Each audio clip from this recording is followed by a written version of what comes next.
Hello and welcome to the Yerky Boys. May the Candrona shine and strengthen you. My name is Will. My name is Jonathan. And we are the Yerky Boys. All right, today we're doing book 25, The Extreme.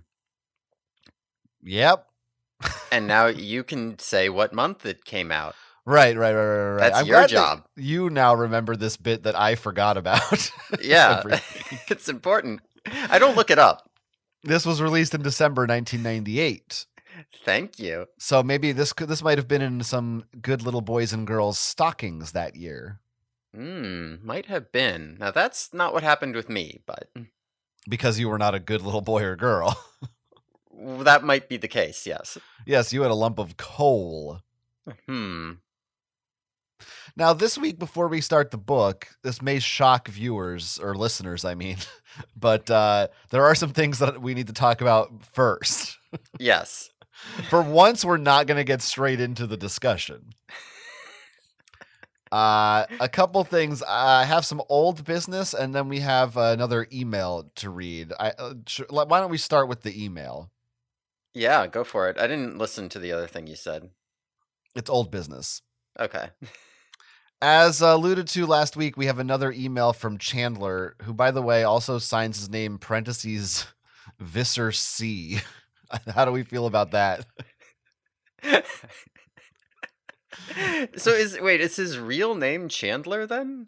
I guess it's how, I don't know. It's how he signs it. Or is he like naming himself after a Friends character, but then also he's a Yerk Visser? Like, is this some weird live journal role-playing thing character he's doing? I don't think that it's that. Okay. Okay. I mean, Chandler from Friends didn't invent the name Chandler. Right, that's true. He could be named Chandler in real life. Raymond It didn't Chandler. occur to me that was possible. Yeah, I think it happens. Do you understand how fucking stoked I would be if my name was Chandler? I would love that. I do understand that. Well, that is the coolest fucking name. This guy better appreciate being named Chandler because it rules. Like, how fun is that? If Chandler comes over to the party, everybody wants to talk to Chandler. That guy is fun. Everyone wants to hang out with him. Well, there's no question. Was fun. Okay. Wait, he's gonna write us in and be like, no, there's some other dumb reason. Well, if this is your first episode of the Yerky Boys, goodbye.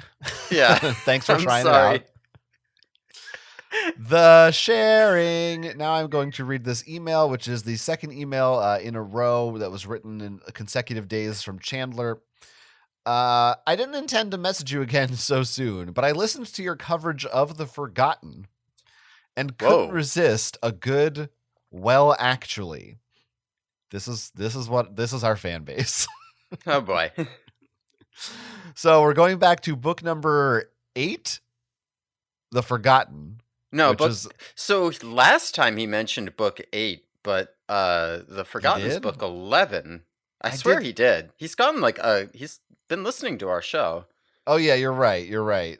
Oh yeah, I did think 11. What's number 8? The Alien. Sure. All right, fine. Book number 11. People will remember this is a controversial book on our show. Right. In which the Animorphs time travel or something. Chandler writes, at the end, you seemed unsure why Jake was the only one to actually time travel, the only one who was real in the alternate timeline.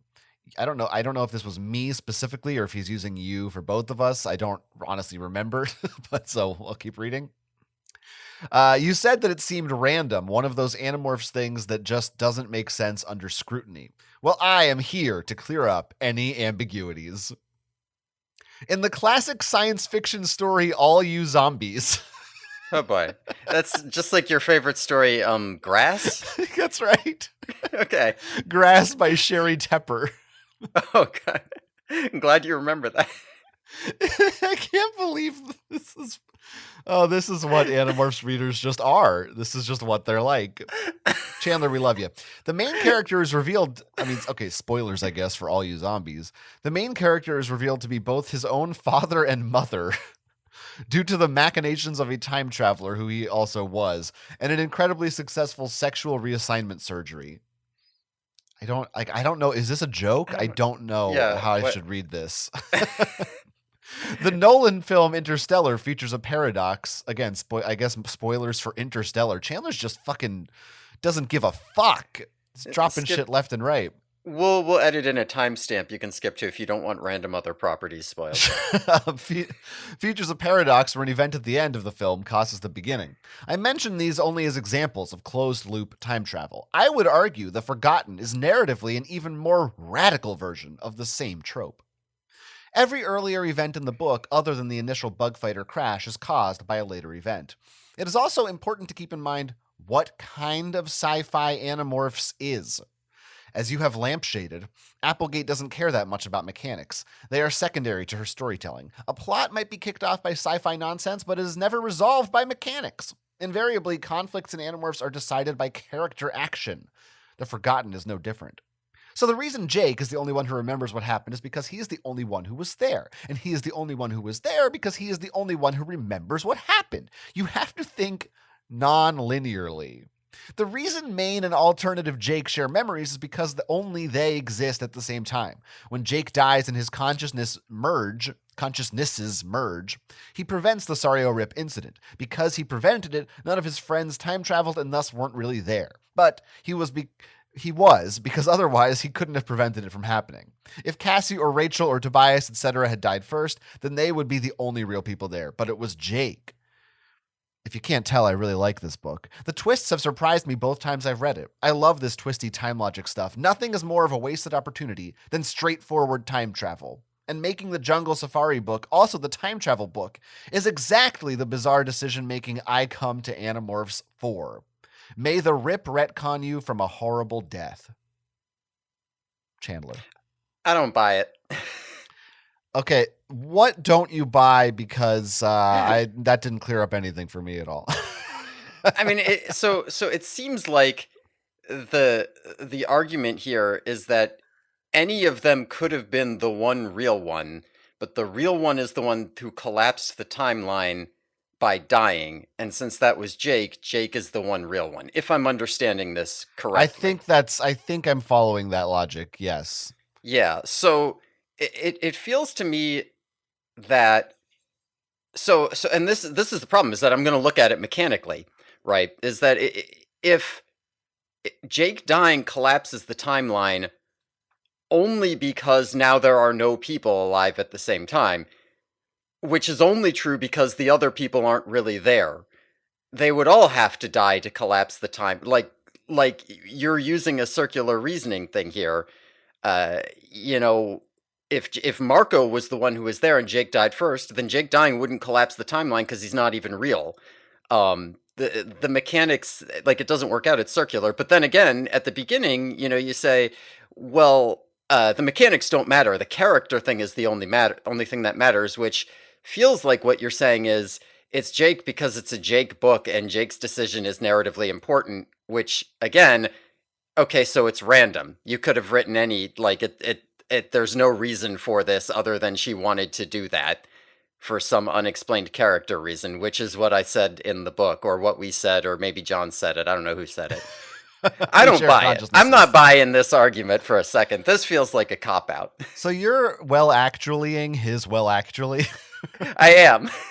You played a reverse Uno card on him. I'm going to reverse Uno it. Now, maybe I didn't actually understand what he was saying, in which case that's definitely not my fault because I'm very intelligent. I think you are right in that it is random from a storytelling perspective, but he could be right in that it is in examining it, in trying to make it have a in-universe explanation. You know what I mean? I feel like it would be more successful if, instead of trying to, you know, if you did make it a purely character thing, if instead of saying, well, because Jake was the one who died, you said something like, well, because Jake is the kind of guy who makes decisions and therefore abstractly it's more meaningful to have it work this way, blah blah blah blah blah, from like a meta perspective. But it felt like there was too much mechanics in the explanation for it not to fall apart under scrutiny of the mechanics. Well, that's the end of that, folks. We've settled Write it. us back and waste more of our time, please. We've settled I it. But I like that Chandler really likes this book, and I like that he likes the time travel nonsense because I like it too. So you know what? I didn't understand what he said because I'm stupid, but I agree with it. well, there's nothing I like more than arguing about stupid bullshit, so I'm really happy we got that email too.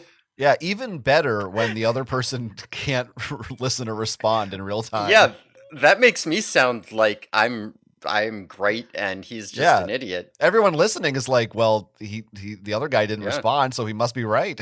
I just took him down. What's he even going to say? We won't read his response email on air. We won't. We're not going to. He probably stopped listening. Anyway, thanks for that. If you want to email us about The Forgotten or anything else, any other Animorphs, you can. The Yerky Boys at gmail.com. And I actually think this is a good email to read today because The Forgotten, I feel, sort of a similar kind of a book to the one we're talking about on this episode in some ways. Yeah. Yeah, I took note of that. The book in which they travel to, well, bit of spoilers, but this is a book in which they travel to another location on Earth, and I know those are ones that you well, I shouldn't say those are ones, but you had said you wanted more of those Yeah, I think in the that's true. past. Yeah, and that's not something I hadn't been classifying them that way in my head, but yeah, I'm But interested to see you. but I have some old business first. Ah, yeah, that's right. You said there was other stuff. Just one bit of old business from last week that I forgot to say that I think is important, and it's happened before and it'll happen again, but I have to ask the question. Hmm. For those of you who don't remember, last week we covered book 24, The Suspicion, about the Helmicrons. Yeah. What was the suspicion? Um. So, they were worried. They were because the Helmicrons were trying to get the blue box, and so they were worried that there was a suspicion because somebody might know who they were, but then it turned out it was just Helmicrons. So it was okay. Okay, so the suspicion was they had a suspicion that someone knew their identities. Yes. That's the suspicion. I mean, I really have no answer to this question. What the fuck is that title? I mean, look, like I said, this is not the first time we've had a title that doesn't really apply to anything in the book, but I don't even have a Yeah. guess.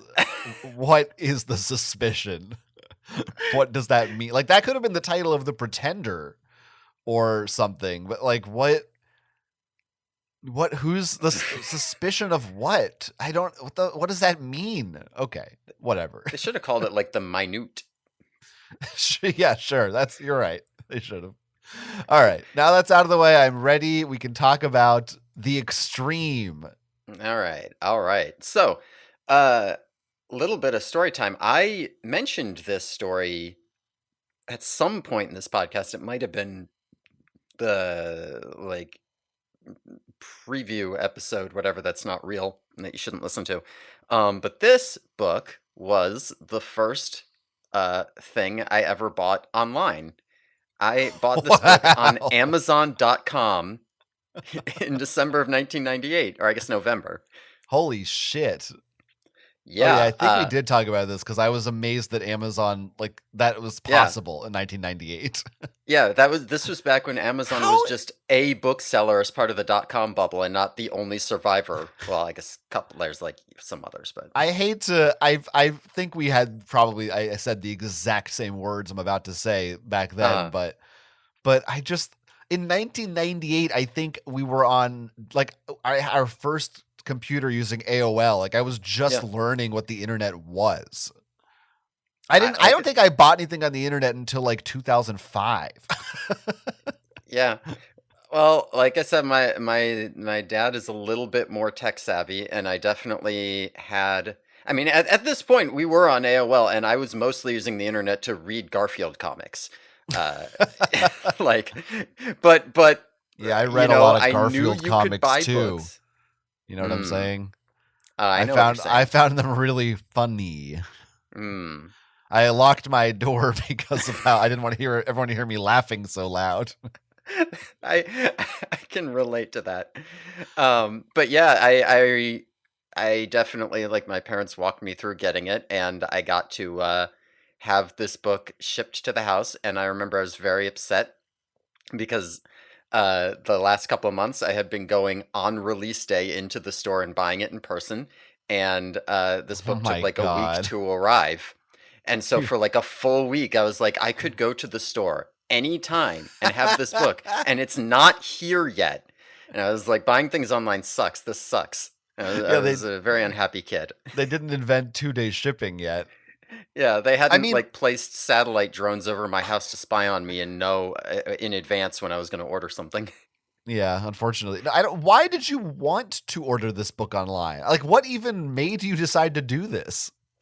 I was a dumb kid. I don't know. It was cool. I'd never done anything like it before. Also, I don't know. Maybe there was something to the idea of like, I'm buying it now. That's like several weeks early or something. And then, even though I don't have it, I don't know. God, that's so crazy to me. And then never again. This was the only one you bought online, or As far as I don't have specific memories of buying others online. I know I went back to getting them in the store after this. fascinating. Yeah. Well, at least you had it in time for Christmas. Yeah, that's our my fun little story. It's not yours. Do you think it was a polar bear on purpose to tie in with the winter holidays? Hmm, that's not. Yeah, not a bad point. Now there is a polar bear on the cover of this book. Oh, right, the cover. That's what Marco is turning into. Marco looking pretty cool. He looks really cool. He's got these kind of baggy pants and like Nikes, and it's like I guess the '90s was just it was cool to have clothes that were too big for you. Is that what it was? That's probably right. Yeah. Maybe it is now too. I don't fucking know. Uh, yeah, and he's. Is this the same Marco? I feel like the model looks very different. Am I He wrong? might just be getting older. I guess he He used. does Oh, look.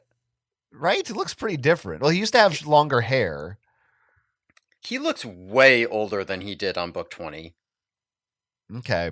Like just in his face. Yeah, like I'm thinking of like the classic Gorilla book with that like iconic Marco smirk. Yeah, but I mean that's a long hair Marco. Yeah, I don't that'll always be Marco to me. Little baby Marco. Little baby Marco. Now I have to Uh, I'm sorry, I have to scroll back and oh yeah, there he is. Yeah, I guess it's the same guy. I don't know. He definitely grew up a little bit here. mhm. Now Anyway, it says on the cover, so many yerks, so little time. does say I don't that. I don't know about that. Yeah, it's not really it doesn't have anything to do with the plot of this book. Yeah, Uh, it's kind uh of action movie-y. I don't know. yeah, it makes it sound like they're on a mission to like in this book we're going to try to exterminate every yerk or something. Yeah, like they're going Rambo on yerks. Yeah, it's not exactly relevant. I mean, this book is only really tangentially about yerks. Yeah, uh, I would but agree with that. still, we got some good morphs here, of course. Marco in his later mid transitions to polar bear, kind of looking just like a guy from I don't know, a guy from what state should I insult? Nebraska, Pennsylvania. Kentucky.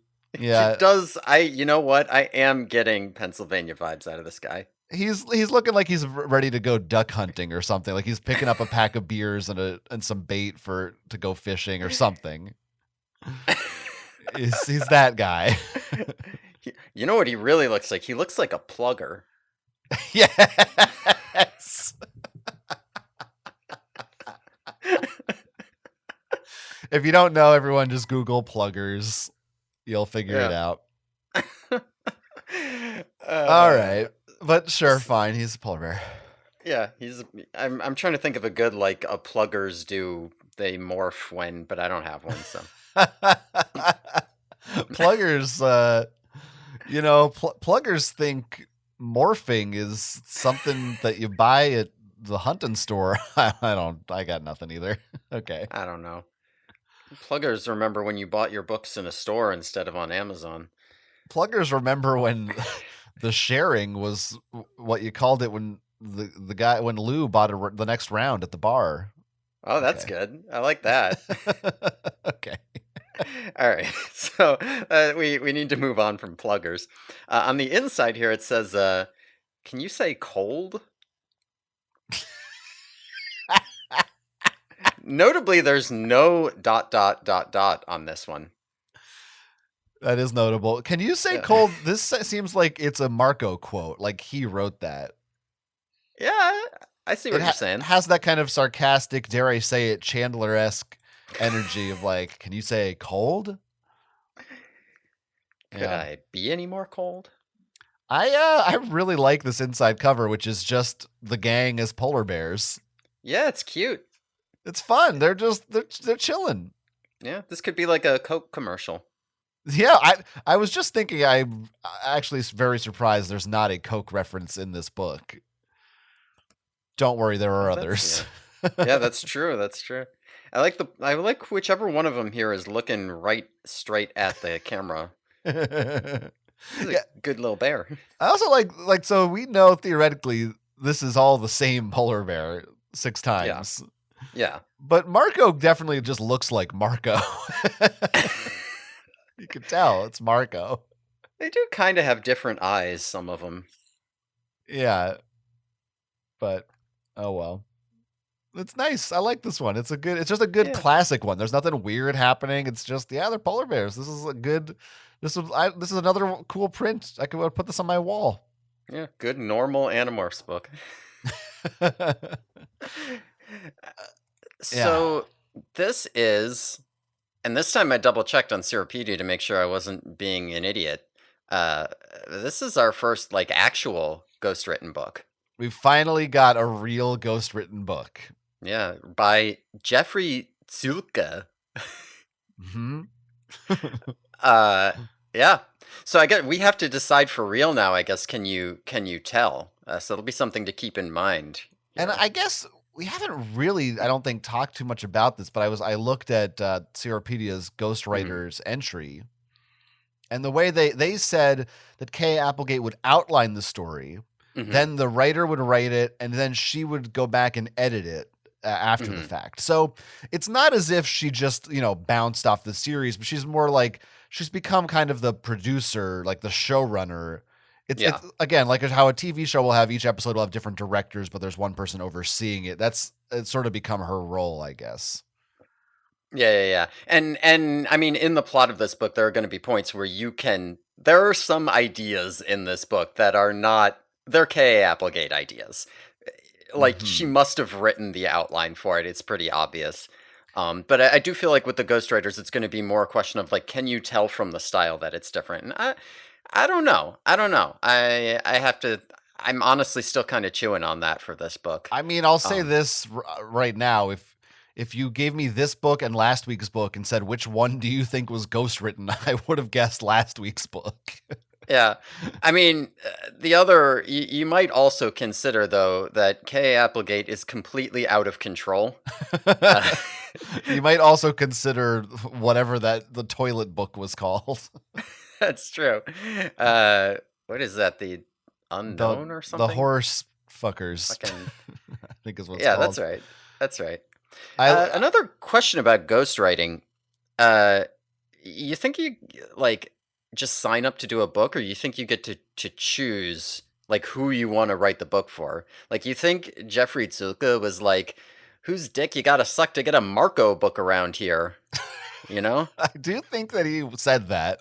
Because, like, I don't want to write a Jake book, Yeah, you know? right. That's a boring one.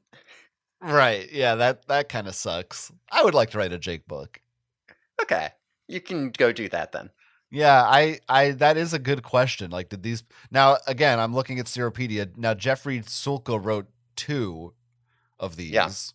I'm looking at all the ghostwriters. None of them wrote more than 5 books. Most of them wrote 2 or 3, or even just 1. Hmm. So it's not as if they had a real powerhouse team where there were like 3 people in an office every month kicking out Animorphs books. They shopped it around to a lot of different folks, which is interesting. Yeah.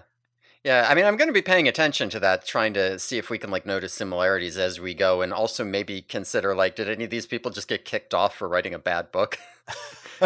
Yeah, like how far apart. Like Jeffrey Sulka's next book is 10 books from now. Yeah, which means it's also a Marco book. Wow, he's the Lucky Marco guy, guy. right? Now I looked him up, by the way, and his other books that he has written on his own, he's done a lot of non-fiction books for kids. So like he wrote a book about Michael Phelps and a book about pickup trucks and helicopters, a lot of different like athletes, and they're all, younger grades. Like here's, your encyclopedia entry for the kids who like sports from the library or whatever. Yeah, I think Kind of that kind of books. shows. He's got one about the Rocky Mountains. Yeah. I believe it, yeah. There is definitely some Animal Planet shit in this book. Yeah, yeah. I feel that. Uh all right, so keeping that in mind as we go forward here, do we want to actually start talking about the book here? Yeah, I'm ready. All right, we're ready. All right, so book opens. Marco's got a date. He's going to be going out with Marion, who has long black hair, deep dark eyes, and dimples that make him want to cry every time she smiles. That's what it says. Um, but she's like into classical music, and she doesn't think Marco is funny, and it's not necessarily a great match. She's asking Marco out because she thinks he likes classical music, but actually he's just good at bullshitting their music teacher. They go out on a date together to Symphony Hall, which is like capitalized like it's some. Is this like a thing? I don't know. To see Beethoven's Third, and Marco falls asleep halfway through the symphony and blows it. So Marco's date, Blows the the date. big, the big date, he blows it. It doesn't go well. Right. He doesn't. I don't know what you're thinking. No, I was just Just clarifying. okay. just just keep your mind. All right. Can we just say this date has absolutely no bearing on anything else in this book? Right. Yeah. I feel like usually the opening scene either thematically ties in or it leads to the main plot or something. It's nothing. It has nothing to do with anything. There's no point to it at all. It doesn't. We don't learn anything new about Marco. We don't learn anything about Marion. There's just you could excise this from the book and lose absolutely nothing. In fact, you could excise it from the series and nothing would change. I don't I don't know. I thought for sure Marion would come up again, or at least at the end they would have a joke about it. No, it doesn't matter. It's nothing. Marion becomes a recurring plot central character about 10 books from now. Oh, okay. In his next book, he brings it back. Okay. Now I didn't like that it was spelled Marian, which I guess is like Maid Marian from Robin Hood, perhaps I think maybe is spelled that way. I Mhm. wanted it to be Marion Marion, which is like Marion Ravenwood. And I thought Marion Ravenwood would be a great match for Marco. You're kind of a huge loser. Do you think that maybe Marco, one of the reasons she liked her is because they have the same first 3 letters of their names? That's probably true. And she's got the same dark hair, but I bet Marco's eyelashes are prettier. They must be. I mean, what is this just to establish that, like, look, Marco is cute.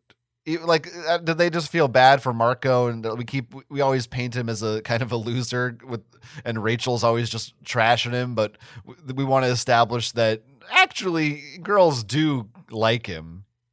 Yeah, I mean, Marco and girls has been like that was the opening of the last Marco book too, is Marco trying to ask ladies out. Only I guess those ladies all didn't like him. Yeah, usually he's Um, like the Johnny Bravo and he's screwing yeah, up. But Marco's the incel of the Animorphs. What can I say? yeah, but I mean, honestly, she doesn't think Marco is funny. Like, dump this Yeah, bitch. yeah. She's a weirdo. She's like one of these sheltered, like academic, perfect grades on every test types. She doesn't get humor. Right. I will also say, continuing in a theme from the last book too, Hmm. Marco says something about. He says something about. Oh yeah, he's explaining how Yerks enslave people's minds. And he says, "Sure, I might not mind being Marion's slave, but being a Yerk slave is a different story." Marco's just a sub, and Yeah, I'm here I for it. I have that exact phrase in my notes as well.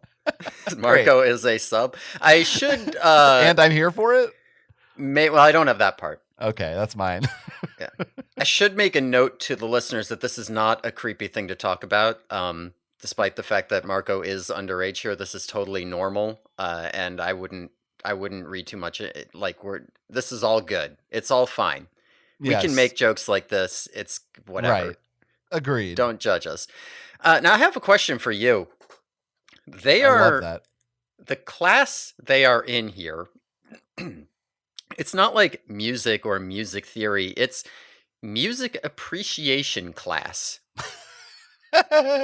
Now, you were an art history major for those viewers out there, listeners, whatever. Do you seem like you would be the expert on is this Sure. a real thing? I'm sure it's a real thing somewhere. I would think, I don't know if it's a real thing in middle schools. Now, I did have a class. I'm trying to remember what it was called. I had a music class in 7th grade or so with a great teacher where it was kind of like we learned about the history of music and classical music, but it wasn't a music theory class and it wasn't, like playing an instrument. So maybe that was kind of a music appreciation class. So yeah, I don't know. Maybe Yeah, I guess so. I it's a mean, I thing. guess in high school I had like a film history class that Right. basically boiled down to that, but I think that might have been because the teacher was too laid back to be too serious about it. I'll also say I'm pretty sure mine was like it was in the slot where, oh, maybe you either take like this music class or you do home ec or like, it wasn't like one of Mhm. the core curriculum classes or something. All spelled with a Right. K, by the way. Oh, I don't know about that. What, just to be silly. um yeah. All right. I don't know. I guess it's Yeah. weird, but I don't know. There's a little bit there's a little bit in here where Marco, I don't know, he's got this thing. He says like, I've got the quote here. Something else bothered me. Jake had asked, or so this is after they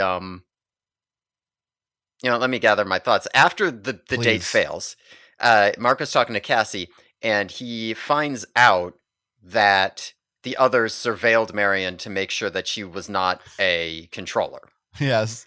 And Cassie's the one who tells him. Mhm. And Marco says, Jake had asked Cassie to tell me this. Obviously, it was a good choice. Typical Jake. He knew that Rachel would just ridicule me. Uh, but Cassie, and, blah, blah, blah. But Cassie had the gentle touch, the diplomatic skill to let me know without making me mad they had watched my temporary girlfriend behind my back. Now, this is not explored further in this book, but this seems to be kind of uh hinting back at the Jake arc from the David trilogy, with Jake being good at using his people, right? Like maybe Marco is uncomfortable with them surveilling this date behind his back and interfering in his life. So I know who to get to tell Marco, and he's like playing politics, and like it seems like at least in this little paragraph Marco's a little bit uncomfortable with that. Wasn't there also a thread about Cassie being good at manipulating people? There was also a thread about that isn't further explored in this book either.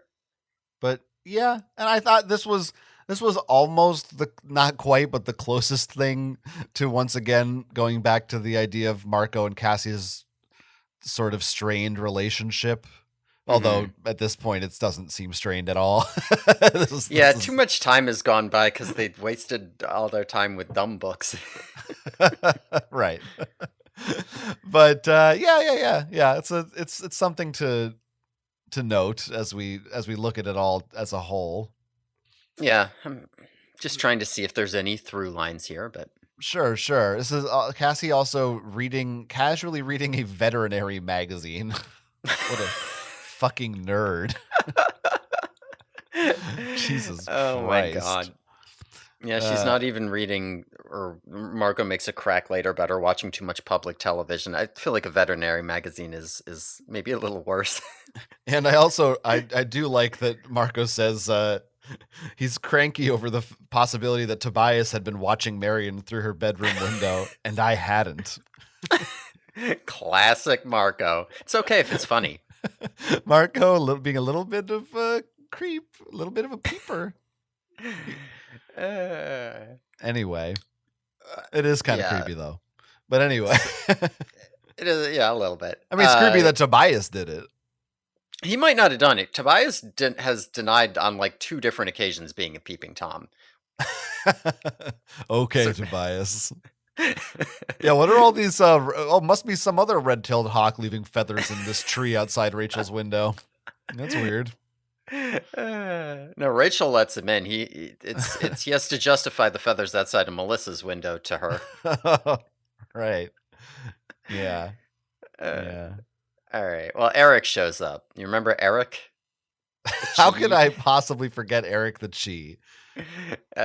He shows up and he tells the Animorphs that the Yerks they're developing this like Kandrona Ray broadcasting station that would operate using like human satellite technology or something like this. And so if they can do it, they can just kind of send Kandrona rays anywhere easily and, use they wouldn't be tied to their main Yerk pool. They'd be able to make Yerk pools wherever. He doesn't know where this is going to be set up or where it's going to be, but he does know that Visser 3 is going to be heading there soon, and he also knows where Visser 3's new feeding pasture is. So the Animorphs all decide they're going to hitch a ride with Visser 3 to wherever this station is, try to destroy it or something. And meanwhile, just in case it takes a long time, because it could be anywhere on Earth, a bunch of Chi will pretend to be them. So, Eric is going to be Marco for a couple days and so forth with other Chi. And I think it's also worth pointing out that the Chi also helped them spy on Marion. Oh, yes, that's true. The Chi did also help them do that. And I just think that's interesting that they enlisted their help to spy on Marco's date, but not for, literally any other missions in the past 15 books or so. Like, that's the thing that's important enough to get the androids help from. If there's no Chi in the book, then the readers forget about them. But if there's a Chi, people are like, why aren't they using the Chi for everything? Yeah. Yeah, they were doing other stuff. It's like Avengers comics. Like Iron Man was busy in that comic. Just don't worry about it. Yeah, they were. Eric had to walk some dogs. there's a Couldn't. whole Chi Chronicles happening. You wouldn't understand. He couldn't save the world because his dog was sick. Okay. Can we dissect a little bit how Kandrona rays work? This is a good question. They can be projected via satellite? What does that mean? What are they? So if there's some kind of, it would make sense if they're emitted from a star. There's some kind of wavelength of electromagnetic wave, and in theory, you could broadcast that out of a satellite. But I would think, especially if they're broadcasting it anywhere in the world from far away, it feels like then you need like a really long wavelength, like it's like a radio wave and not like a light wave. I don't know what the hell this thing is. Yeah, I don't know. And it will make not more sense as we learn more details about this Yes. base. and here's the question, because they're building this base on Earth. Why are they using human satellite tech to do it? Why can't they put it on the Yerk mothership in orbit if they can just broadcast it? I Great don't. question. This is not. I don't know. Is there when you say mothership, do you mean blade ship or is there another? I think I mean pool ship. Oh, is that a thing? I don't remember. Yeah, they got like a big ship, like a real Okay. big ship I mean, that would up in make orbit. sense. Yeah, it's very and the book just, we just gloss over it. It's like don't worry. I don't even really understand. So the idea is they would radiate Kandrona so that they would never have to go to a Yerk pool, like they would just be walking around soaking up rays all the time. Well, it's more like you can just like right now they've got a ground based Kandrona that's projecting specifically into the main underground Yerk pool, and if you want to get Kandrona rays anywhere else, you need your own personal portable Kandrona for like your smaller Yerk pool or something like this, I think. But like this idea would be you wouldn't need it. You could just literally like say, "Oh, I infested this guy over in I don't know, Kazakhstan." And so he's just going to turn his bathtub into a Yerk pool. He doesn't need his own Kandrona. We don't have to ship anything out there. He's just got one because he's just tapping into the Kandrona rays we're broadcasting everywhere. I'd just like to say, I am a Yerk, not. Yeah, I picked that on purpose that you'd have something to do with it. Okay, thanks. Because the rest of it I wasn't. That's all I could think about after you said that.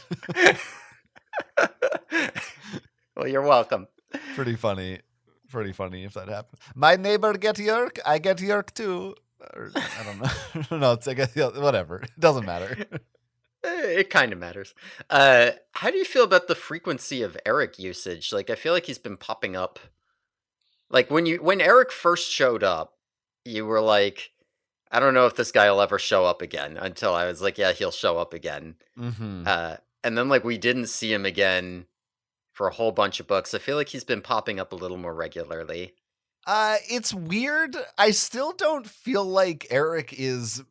He doesn't feel like part of the gang. It Hmm. still kind of feels like, even though, I mean, that book happened a while ago. Hmm. And it made sense at the time. I don't know. There's something about it when Eric shows up that to me feels like this is it's like a character from another show having a crossover episode. Like it doesn't quite feel like he lives in the same universe as the other Animorphs. It's kind of unsettling in that way, and it also kind of signals to me that they are running out or have run out of ideas for how to kick off plots, and that Hmm. it's become, I think we've talked about this a little before, that it's like, well, what do they do in this book? Eric tells them about something, because Hmm. it's like there's only so many times they can accidentally stumble upon the Visser's plan or whatever. Now the advantage of this though is that you can do an intro that's just Marco going on a date that doesn't matter, and then Eric can tell you the plot. You can move right into it. You don't need to spend a third of the book on some pointless Yeah. mission that has nothing to do with anything so they can discover the plot. Then Eric just shows up at Burger King or whatever the fuck. Yeah, that's right. Yeah. Yeah, yeah, while they're in the middle of a different mission. See, I he don't know if should have that one was good. been. My punch up is he's at the opera or the symphony, Yeah. and like he sits next to Marco, and maybe the date gets ruined because Marco's distracted, and he's like, Eric, cut it out, and Eric's like, I gotta tell you about important Animorphs business. And he's like, I'm trying to mac on this lady right now, Eric. Like that. See, that would be a fun tie-in, so it actually kind of would matter. Yeah. I feel I'm that they just saying. do make a point in this of like Eric shows up at the gym at school, and they make a point of saying Eric doesn't go to their school anymore. And then they like move the conversation to the barn where all the other like I'm not sure I understand why does Eric show up in the places he does? Why does he go to Burger King? He goes to a school he doesn't go to. He knows he could meet them anywhere. He just, yeah. I I don't know. He just likes to hang out. He likes to get out in the world. He's used to spending all his day in his basement hiding. You're a weird guy, Eric. He is a really weird guy for many reasons. He also gets some shots fired at Beethoven. Mm. Is Beethoven canceled? He says he was like a terrible person or something because he knew him apparently. I think Beethoven was supposed to be like a grumpy asshole in real life. Right, I'm sure that's true, but it feels like I don't know. It read to me like I know something you don't know about that Beethoven fella. Mm. Anyway, Eric Beethoven's valet, is that what he said?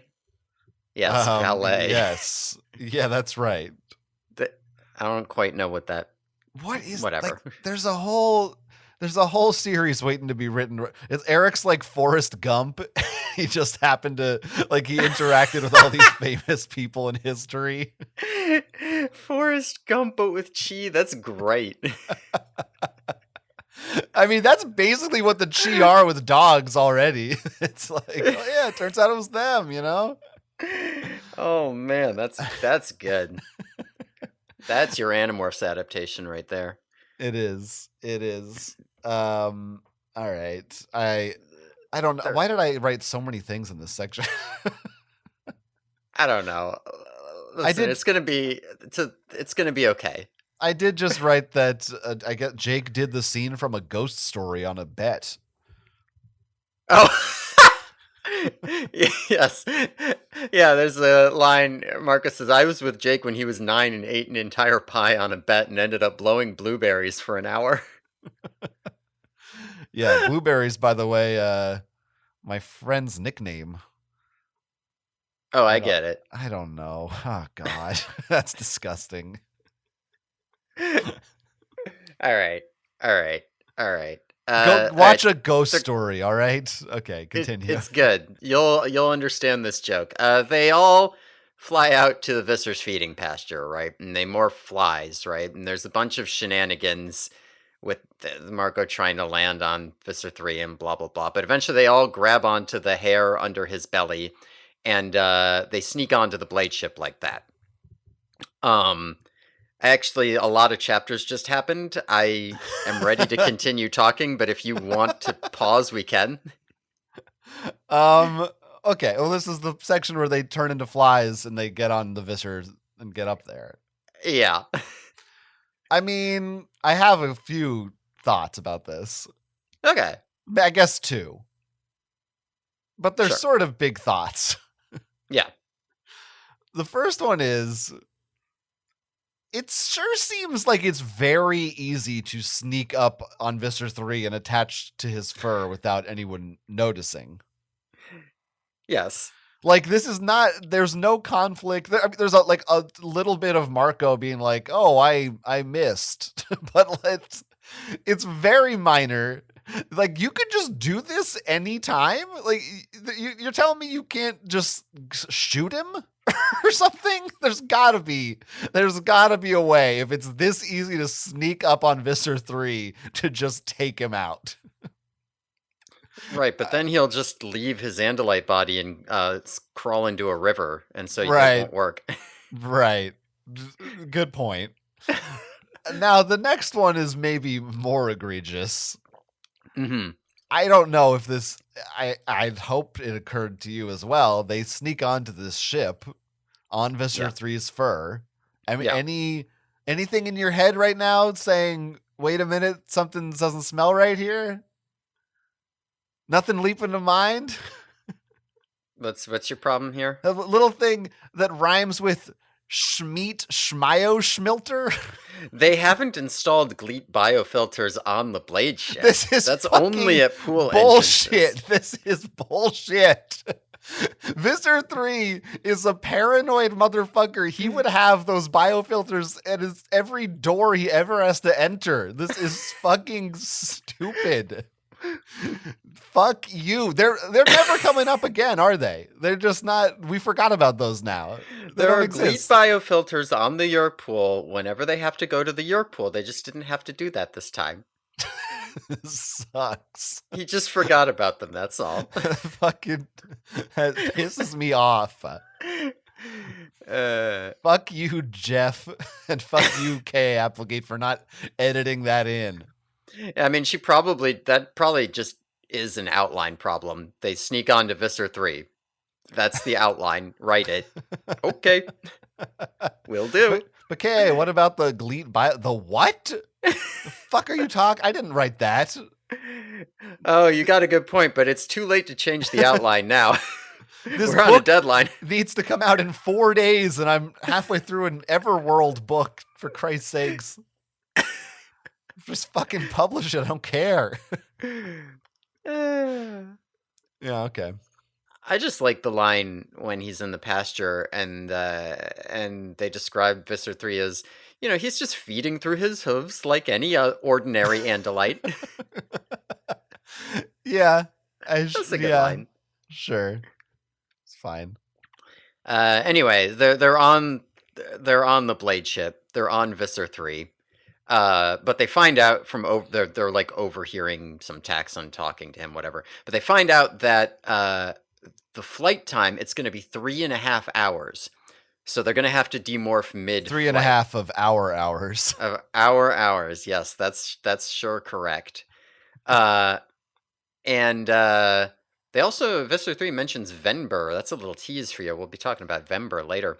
But they're heading very far north, apparently, and there's a lot of time to kill just hanging out on Visser 3's belly. So there's like some scenes of them just like taking in the scenery and chatting with each other. Now, this is not our first time on the Blade ship, but I think it's our first time in Visser 3's office? Maybe? I think it is, yeah. They kind of describe how he has a bunch of torture instruments on his wall. Yeah, like electrodes and Iron Maidens and stuff. So that's fun. It is kind of fun, but I feel like it's a little like we want to make Visser 3 a dumb supervillain type. Because I feel like if you were in character, you'd go in there and it would be really creepy because it would all be these like gentle pastoral paintings of Andalites frolicking on their homeworld.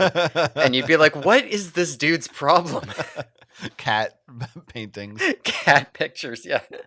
Yeah, it's a Hang little in there. like first draft. Oh, well, he's evil, so what does he have on his wall? Evil shit. It feels like a Despicable Me.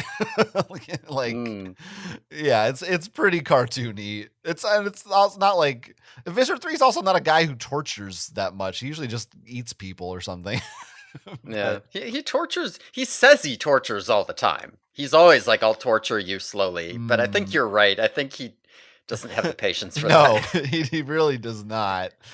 I also talk about how there's no chair or anything because Andalites don't sit. Mm-hmm.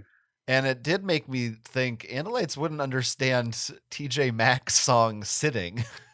Oh, that's true. Maybe that's what Andalites need. There's that whole passage in one of the books where Axe tries to describe sitting to someone who doesn't know. Maybe what he needed was a song. Yes, he would have understood that sitting is the opposite of standing. Right. It's the opposite of running around. Yeah, and then he could finally realize that it's a wonderful thing to do. Mm-hmm. Yeah, you deserve to sit, listeners. And so does Visser 3. That's true. Speaking of, at some point you mentioned Visser 3 eating people to torture them. There's a line here where they're talking about Elfangor, and it says, the Visser didn't just murder him, he ate him. Is it bad that I think this line's really funny? No, it is funny. Like, call me a garf head if you want, but I ate those food style jokes, okay? It's funny when people eat stuff they're not supposed to. You're right. There are a lot of funny parts in this section. I think all the jokes about whether your minutes are funny. Yeah, I started counting them because that was like a gag before they did once or twice, but in this book they go all in. I have 7 tallied here for just, but I'm pretty sure around 3/4 of the way through the book I kind of forgot, so there might be some more. The idea that Axe is intentionally emphasizing it to annoy Marco is really funny. Yeah, it is. There's Marco also tells a funny blonde joke. Oh yeah, that's a very good joke. Which is, what is it, two blondes on either side of the river, and she says, how do you get over there? And she's like, I'm already here or something. What's the Yeah. punchline? Yeah, how Yeah. do I get to the other side? You are on the other side. Oh, that's right. All right, you are on Yeah. the other side, right? Yeah, Yeah. yeah. There's a lot of I don't know, interjected jokes in this joke. As Marco starts this off with, "Say, Rachel, I got a joke for you." And she says, "No, you don't." Then Axe interrupts to say that the joke is funny before he's told the punchline. Tobias says he's heard it before, and Marco says, "Tobias, where exactly did you hear that joke? A sparrow, an owl, and you hanging out and swapping stories?" It's Yeah, and a good little bit. Tobias is offended because he's blonde, technically. I think Tobias is actually offended that he would ever hang out with a sparrow. Well, that's for sure. Also, that part, um, in the middle of the joke, Rachel says, "That does it. Time for Plan B." And then Tobias says, "I've heard that one before, but I read it like time for Plan B. I've heard that one before." Like he'd heard a woman has said to him many times, "Time for Plan B." All right, that's pretty good. Yeah. I didn't think of that one. Well, that's why there's two of us on this podcast, so we don't miss Yeah, anything. you're pulling your weight over there. That's right. Now, are we getting into this? There's kind of this like Marx Brothers esque bit with the door opening and closing of them. They pretend to be Visser 3 calling henchmen inside. Yeah. So they have to find an opening to demorph and escape. So Axe does a thing where he pretends to be Visser 3 and starts calling in Hork-Bajir guards. Because this is the funny thing about thought speech being private, right? Is that he can do this and Visser 3 doesn't know. Anyway, Visser 3 gets super pissed off and just like runs out of the room to start indiscriminately killing guards because he's so mad that they keep coming into his room. um Anyway, I guess they take that as an opportunity to demorph, but a Taxon shows up and catches them, and Axe kills it, and they have to like run away and hide. So they go to the storage bays, and Visser 3 is like, "Go find those bandits." Um, they go battle morphs in the storage bay. There's a big fight. And in the storage bay, there's also giant frozen tubes with weird aliens, the Vember, in them. And the tubes have this like super cold substance. So in the fight, they're like breaking the tubes and it's like freezing people's limbs off and breaking stuff. Anyway, they Marco like punches open the hatch and they jump out of the ship and escape. Yeah, it's like in Resident Evil 4 when you can like knock over the nitroglycerin tanks to freeze enemies. Yeah. Yeah, gamers will understand. I'm not a gamer, so I don't really know what. Yeah, basically, it's when I read this, I thought, oh, Visser 3 is growing Snokes. Oh, This is yeah, where the that's probably Snokes true. are. This is, I mean, we haven't. I was thinking we haven't had Taxons in a while, really. I feel like they've taken a back seat.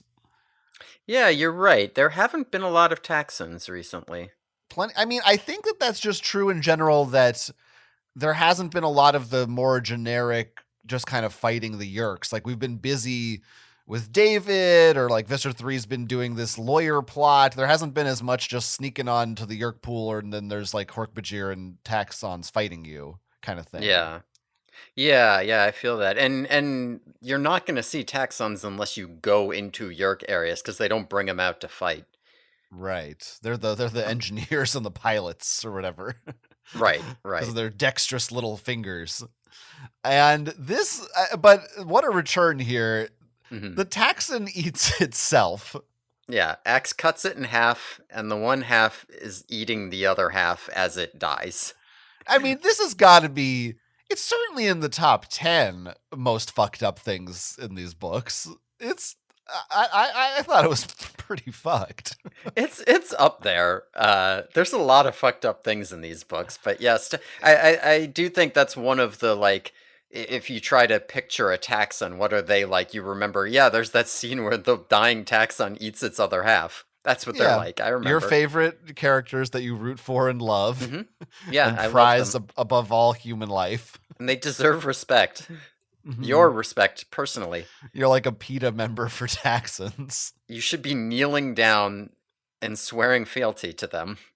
People for the ethical treatment of Texans. Also, another thing that I realizing this has basically left the book now. This is a Margot book. There's Hork-Bajir. He is no longer calling them salad shooters. That's over. Hmm. You've officially forgotten what salad shooters are.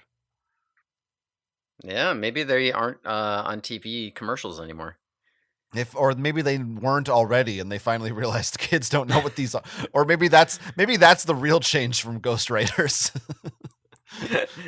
Yeah, no, we're not using that phrase every time anymore.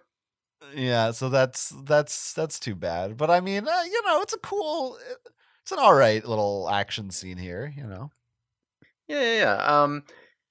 There's some of the freezing mist stuff is a little bit graphic with like people breaking their legs off. There's a scene where Rachel has to grab Cassie out of the way because she's like knocked unconscious and she like has her foot freezes to the floor and Rachel like rips off her own foot to get away. I think by Animorph standards, it's probably normal level of graphic violence, but it's like a new. It's we haven't really seen this particular thing before, so it does feel a little like whoa to me. There is something where just reading it, they don't really focus on it too much. But if Hmm. you're actually visualizing it, it is pretty horrifying. Yeah, yeah, yeah. Yeah. Before I move on too much, did you have anything to say about the little Marx Brothers routine that Axe does? Because you brought it up before. I mean, I was just like confused that Visser 3 just leaves his door unlocked all the time. Like they just keep opening it. They like that doesn't seem right. They don't have to knock, but I yeah. don't know how Yerk doors work. We do find out a little about how Andalite and Yerk ships work. There's like lighting along the ceiling that if you follow the colors, you get to certain parts of the ship. That's like Oh right. green to control room, red to engine room. That part to me felt actually a little bit like video game level designy. Yes. I thought I remembered that coming up before, or maybe I'm thinking of on the Andalite ship, they had a certain color, like the alarm color is green or something. Yeah, I think you're right. I think in the Andalite Chronicles when he's like rushing to the bridge or something, they might mention the lines maybe. Yeah, so, yeah. There's maybe I don't know if it's a coincidence or if that's a theme there, Yeah. but Or yeah, if that's I'm being fun. Mandela, I don't know. Yeah, I also noticed that when they're talking about those Hork-Bajirs, they do mention now. Oh, there are yerks in their heads, so they are innocent creatures. So we feel kind of bad about messing with them. So Yeah. at least like they're acknowledging it now, at least. Yeah, that's nice. That also might be a ghostwriter thing. Maybe K.A. Applegate just never got there. And the ghostwriter is like, I read these books and I really would love to like read an interview or talk to a ghostwriter and find out are they fans? Are they just like, people who they gave them a summary and they didn't really know what they were getting into? What's that like? I don't know. yeah. Maybe we'll Funny. find out. Maybe we'll put in the effort and learn. Maybe we will. All right. So they fall out of this blade ship. I'm just going to make a note that I think the mechanics by which they are not like 10,000 feet in the air don't really, like, the logic doesn't make sense. The ship is going up and down in weird ways, but fuck it, it doesn't matter. Uh, Whatever. They all land. They're in like this frozen wasteland. They're really far north. They're in like the Arctic. Um, they're like a mile or maybe a little more, I don't remember, out from some kind of town or base. Tobias sees it before he starts dying of cold. Because it's really fucking cold and they're all like starting to like pass out and die. Um, Axe and Tobias go flea morph and they hide in Rachel's grizzly bear fur. There's a bit where Margot as a gorilla almost freezes to death, like he's like passing out and dying and they have to revive him. Uh, they end up taking shelter, and they all decide they're going wolf morph because their wolf is, I guess, their best morph for dealing with the cold. This is a long period of time where they're just kind of dying of the cold. But also we get to see Vember for the first time. There's For just in time for November. ooh. Well, this book was December, so it was a little late. Fuck!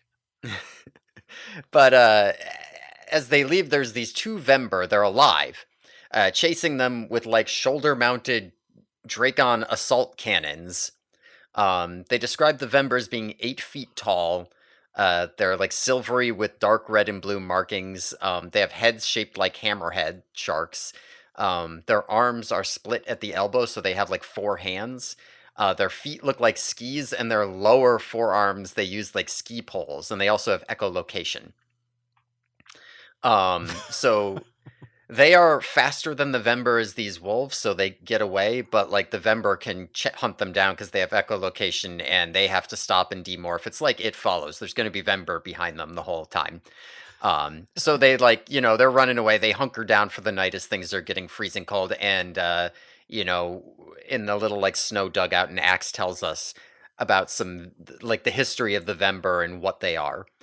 So before we get to that, let's talk about the many, many chapters of them dying of cold. Yeah, this is a lot. It's a lot, yeah. Well, this is the part of the book where it's harkens back to the forgotten and maybe even more so megamorphs when they're just wandering in the dinosaur time. Hmm. It's that kind of survival, which I quite enjoy. I think all them trying to figure out and logic through what animals do we have that can survive best? How do we morph and demorph on and off so that nobody freezes to death? To me, that's the fun part of getting some like animal science and thinking through the history of the Animorphs. I don't know. I find that entertaining. Hmm. So that's fun to me. And this is the part of the, I'll just say this, the first half of this book, basically what we've read up till now, we just came off of a really stupid book. Hmm. And I'm in one of my places where I'm starting to be worried about the future of Animorphs. Hmm. And the first half of this book is like, oh, it's not that stupid, but there are some stupid things Yeah. happening. The second half feels more solidified. The direction the book is headed feels more logical and interesting to me, and I'm more on board for it at this point. Yeah, at the first part of this story, it feels like a much older Animorphs book, where they're just doing some random shenanigan. Like this is like an early teens or like late single digits book where it's like, oh, we got to sneak on the ship of Visser 3, oh, run around and do a thing, whoop. And this part is a lot more unique. There are, as you said, like pretty much just two examples of like they're wandering through an environment. Yeah, it's very evocative, the writing.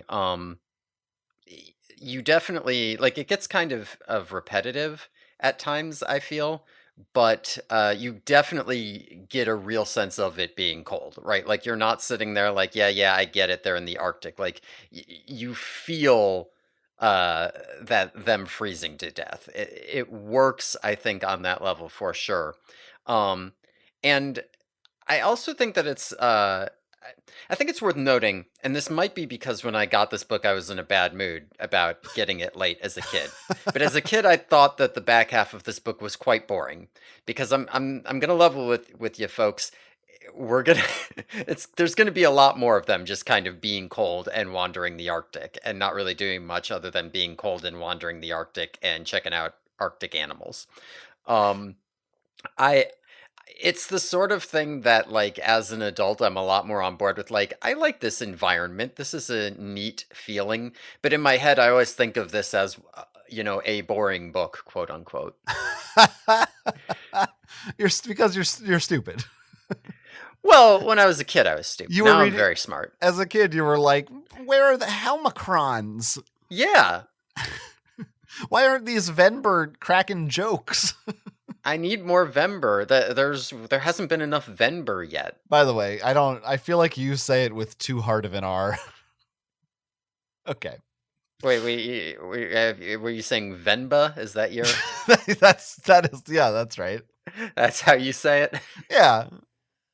Anyway, yeah, I do think even as an adult, there's maybe it could you could probably cut out a little bit. It does go on a little long, but for most of it, I was interested in it, and I agree Mhm. with you about yeah, you really being cold is terrible. Yeah. And like being truly cold is like one of the worst feelings ever.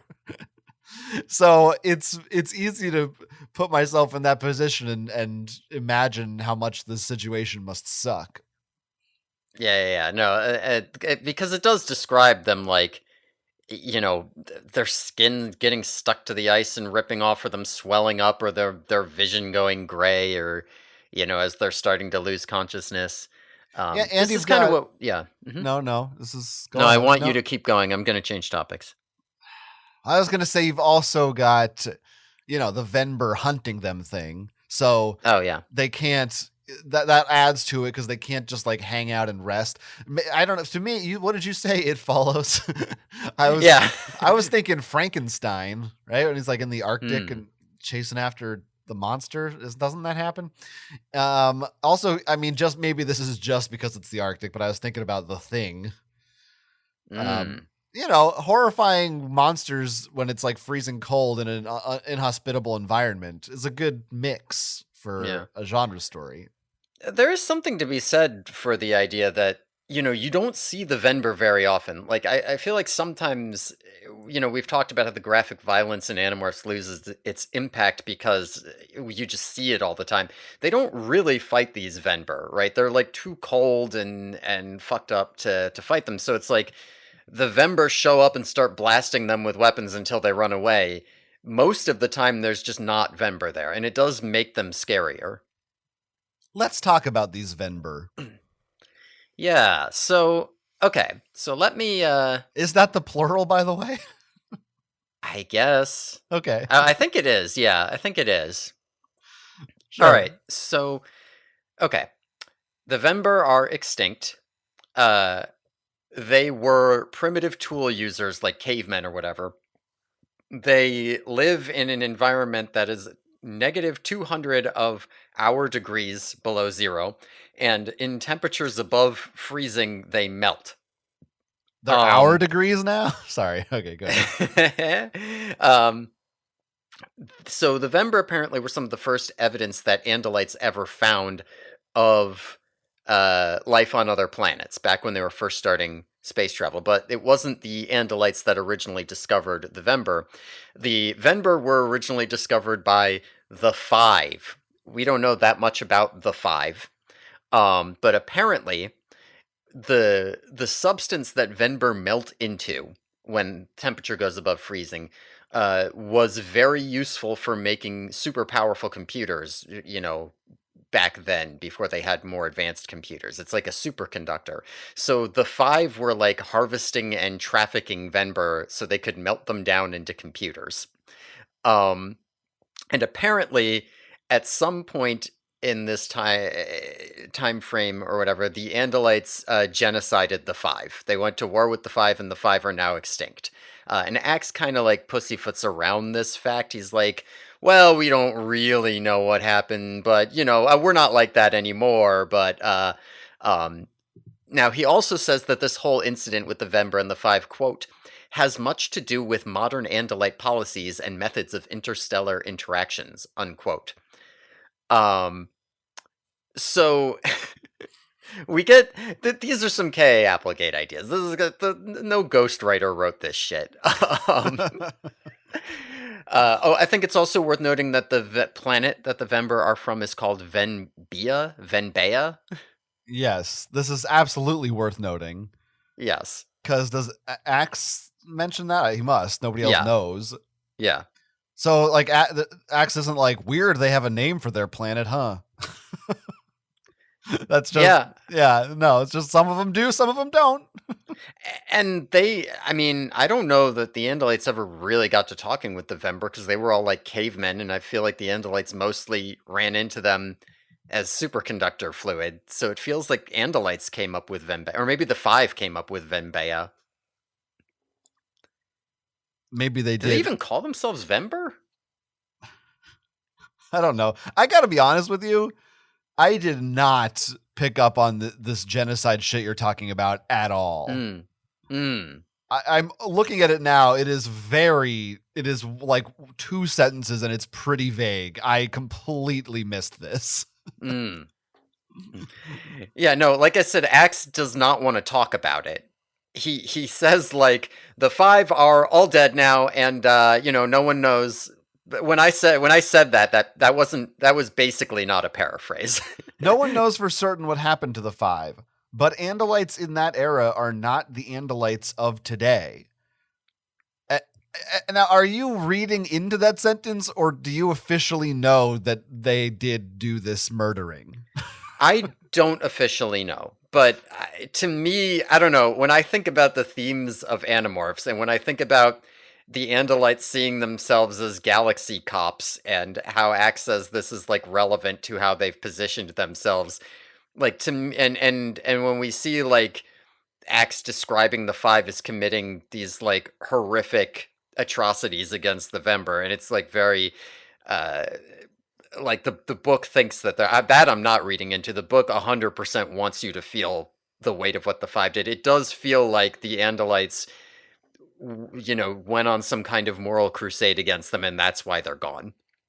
It doesn't feel like too much of a stretch to read that You into it. must be right, but it's just so. I feel like any other author or book series would dwell on that a little.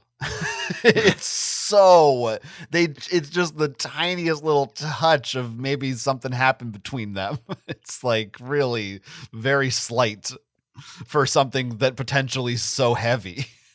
Well, you know what? Kay Applegate understands that the perpetrators don't like to dwell on their own actions, right? Axe is more than happy to talk about the horrors the five committed, but he doesn't want to talk about the horrors the Andalites committed against the five.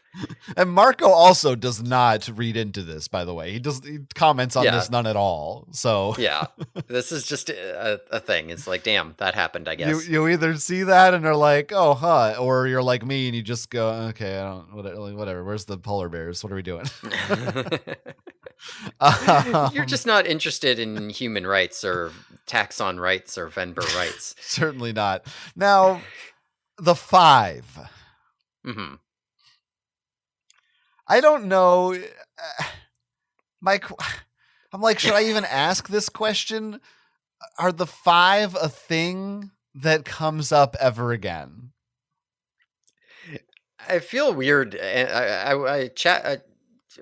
Chandler's Fucking gonna get mad. Chandler. Yeah, he's gonna be like, Well, "How look, dare you tell John that the five?" uh, I, I if don't you recall them ever coming up again. Although it wouldn't shock me to learn that she name drops them in a list of species at some point.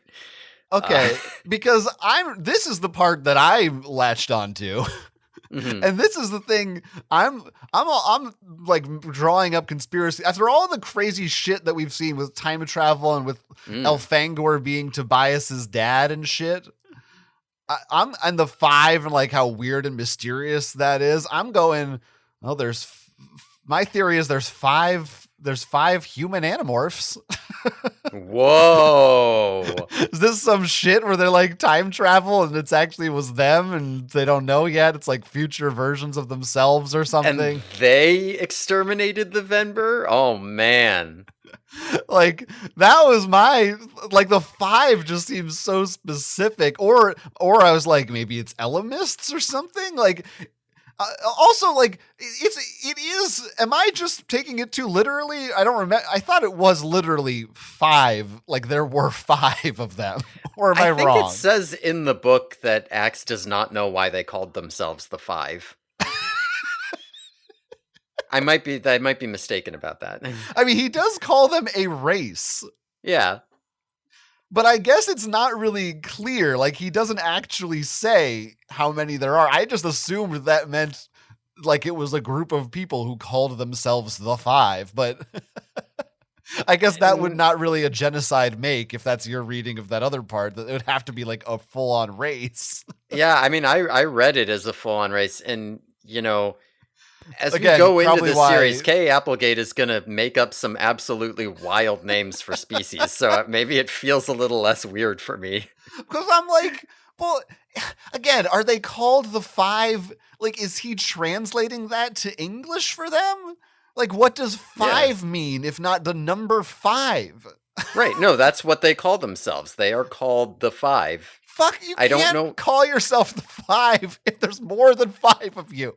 Maybe they had in their legends, they believe they're descended from five great warriors or something. I mean, you can see why this is sort of confusing to me, and why I didn't jump to genocide because I'm picturing a gang of five dudes. Like I don't. Like I feel like there's so much here that you're like, so yeah, there's the five and they're a race and the Andalites did Maybe this, there were five of them. and I I'm don't know, I'm man. like, how do you know this? Like where are you? How are you reading this? I'm like, nothing you're saying is disproven by the text, but it's I don't know. Your brain has to be on a different wavelength to get this stuff than mine Other is. Animorphs readers, let us know if you read the Five as five people or as a race of people named the Five. I mean, it's capitalized the Five. Sure, but that could be like, it could be like a gang. It could be like, Strike Force 5. Well, you think there's only five of them, and I think they just have a weird name for their species. I mean, Axe does say he doesn't know why they call themselves that. So Yeah, so they're probably, maybe there's four of them, and that's why he doesn't know. Ben Folds 5. Yeah, so like you must be right, because if there were five, unless Axe is just dumb, which is I weird. must be right. You must be right. There must be more than five, or why would he not understand the name? I don't know. Uh, there's actually more about these Vember we haven't even gotten to yet. Yeah, I know. This is like one paragraph. There's yeah, and also none of this matters. None of this matters at all. This is like the impact of the book. This is very important. This is like what. Sure. Okay. I don't know. Yeah, I don't. They describe, they're like, what are these things? And Axe is like, oh, you just perfectly described a Venber. And as a reader, I was going, did they? Because I don't know that I can quite picture this. It's a humanoid thing with ski feet and a shark head. Mm-hmm. That's right. Every alien in these books is like this weird fucking thing that's vaguely described. Somehow there's like 2 paragraphs about what it looks like, but yet I still can't picture it. Kay Applegate just has reams of paper with weird alien ideas, and she has to get them all into the books. I kind of want to see. I was checking Seropedia. I didn't see anything, but maybe if I just Google it, I don't know if there's possible spoilers, but I want to see someone's depiction of a Venber, Okay, there is one on Seropedia on their entry, and okay, they've got a cool that's not what I pictured at all, but yeah, okay. It's probably Hammerhead just shark. wrong. It looks, I'm not going to look for what the source is. I don't know if this is an official drawing or something, but I don't know. What are we talking about? The Venber. They're cool, I guess. Yeah. Now, Axe speculates that in order to make these Vember, the Yerks had to like clone them from ancient DNA. Snokes. I think, well, more like the dinosaurs in Jurassic Park, because he said that they probably had to combine the genome the way they did with like frogs there. Only he speculates that they may have combined Venber DNA and human DNA to make these things. Right. Which again, like, I feel like although we spend very little time dwelling on the Vember, we are trying to hammer home the idea that like this is like a crime. This is like an abomination what everyone has done to the Vember. The fact that they were harvested for liquids, the fact that the Yerks are like making genetic mutations to use as their slaves. And maybe there's some parallel to the Hork-Bajir here, where they're like, a simple primitive race that's just being taken advantage of and used by other species. I don't know. Is there a parallel to, real world? No. No, this has nothing to do with colonialism or anything like that. It's just about Hork-Bajir. Well, I'm trying to, is there something specific to the Arctic? Like, or did we exploit Inuits, or is it about whales or something, or seals? I'm sure that Canada has done some extremely fucked up things to the Inuits that I'm not aware of. I know that we're pretty bad about investigating like serial killers who murder indigenous people in Alaska. I don't know much about Inuits. Yeah, but probably a parallel to the Hork-Bajir. Right, but almost certainly the Hork-Bajir. I care a lot about them. Yeah, yeah, yeah. Yeah. How It's do you feel fucked about the up. part a little bit earlier where Marco makes a joke about Rachel being Tobias's Thank honey? you. Yeah, and Rachel gets like mad about it, and Marco's like, "Oh, it's supposed to be some big secret. They like each other, but everybody knows." Yeah, I definitely had this as a note, and wasn't sure. I was like, how do we get back to that? Because we got to talk about it. Yeah, I was like, I can't skip this. I'm just gonna shove it in. Yeah, he's like, "Oh, you must be having fun. You're like a flea on Bear Rachel's back. You're Hmm. buried in your honey's fur." And Hmm. yeah, I also was shocked personally that Marco suggested they were more than just friends, because I think this is the first canon time anyone other than maybe Tobias or maybe Rachel has actually publicly acknowledged that they're more than just friends. I think you're right. I think we may have had like some characters, maybe Cassie or something, like throw out an offhanded comment to the audience, like they like each other. Hmm. But I don't think anyone said it out loud. Yeah, and I do wonder are they just afraid because he's a bird that it's like embarrassing? Because it's not like everyone knows Cassie and Jake are like each other. So why don't they just come out with it already?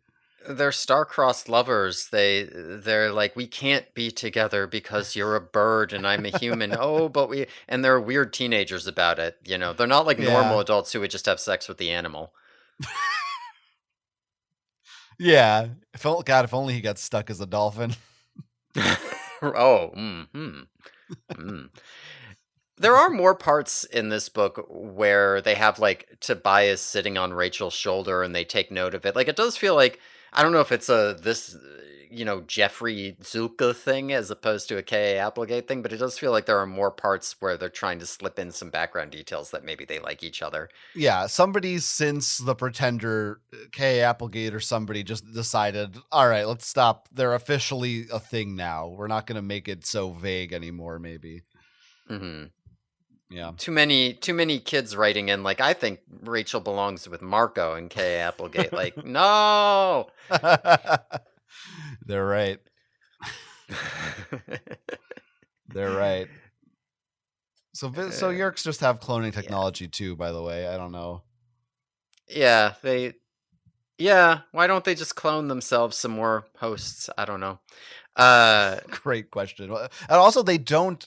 It seems they do not infest the Venber. Oh right, oh well. I guess I'm jumping ahead of myself, but I mean, whatever. It's not that much of a spoiler or anything. Yeah, the Vember, we do find out here the Vember are too cold for the Yerks to infest, so we don't know what they're doing. We will find out later they're using microchips to control them, like the sharks in book 15.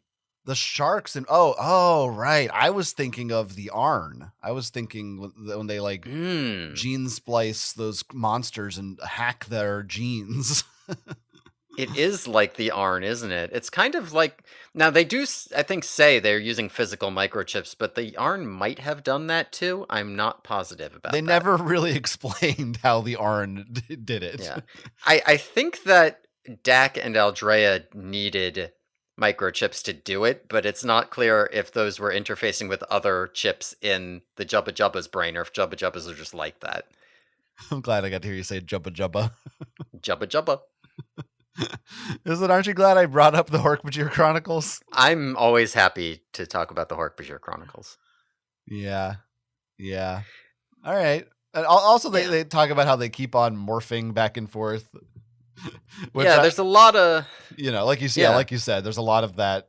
But I just like that because I mean, he literally uses the phrase that it would bring us back to full health. It's the most video gamey shit of like, oh, there's like the save spot. I can if I stand there for 2 minutes, my health will regenerate, and then I keep moving. Yeah, that's about right. It's good. All right. So after they hunkered down for the night, that's where we were. So they wake up the next morning. There's a polar bear outside. And they watch this polar bear hunt, and they see it fucking rip a seal in half by like pulling it through a hole in the ice that's too small for it. And it eats the seal. And after it's done, they all go as wolves and eat the remains of the seal because they're all hungry. They haven't eaten. Except for Axe and Tobias, who have been feeding on blood because they're fleas.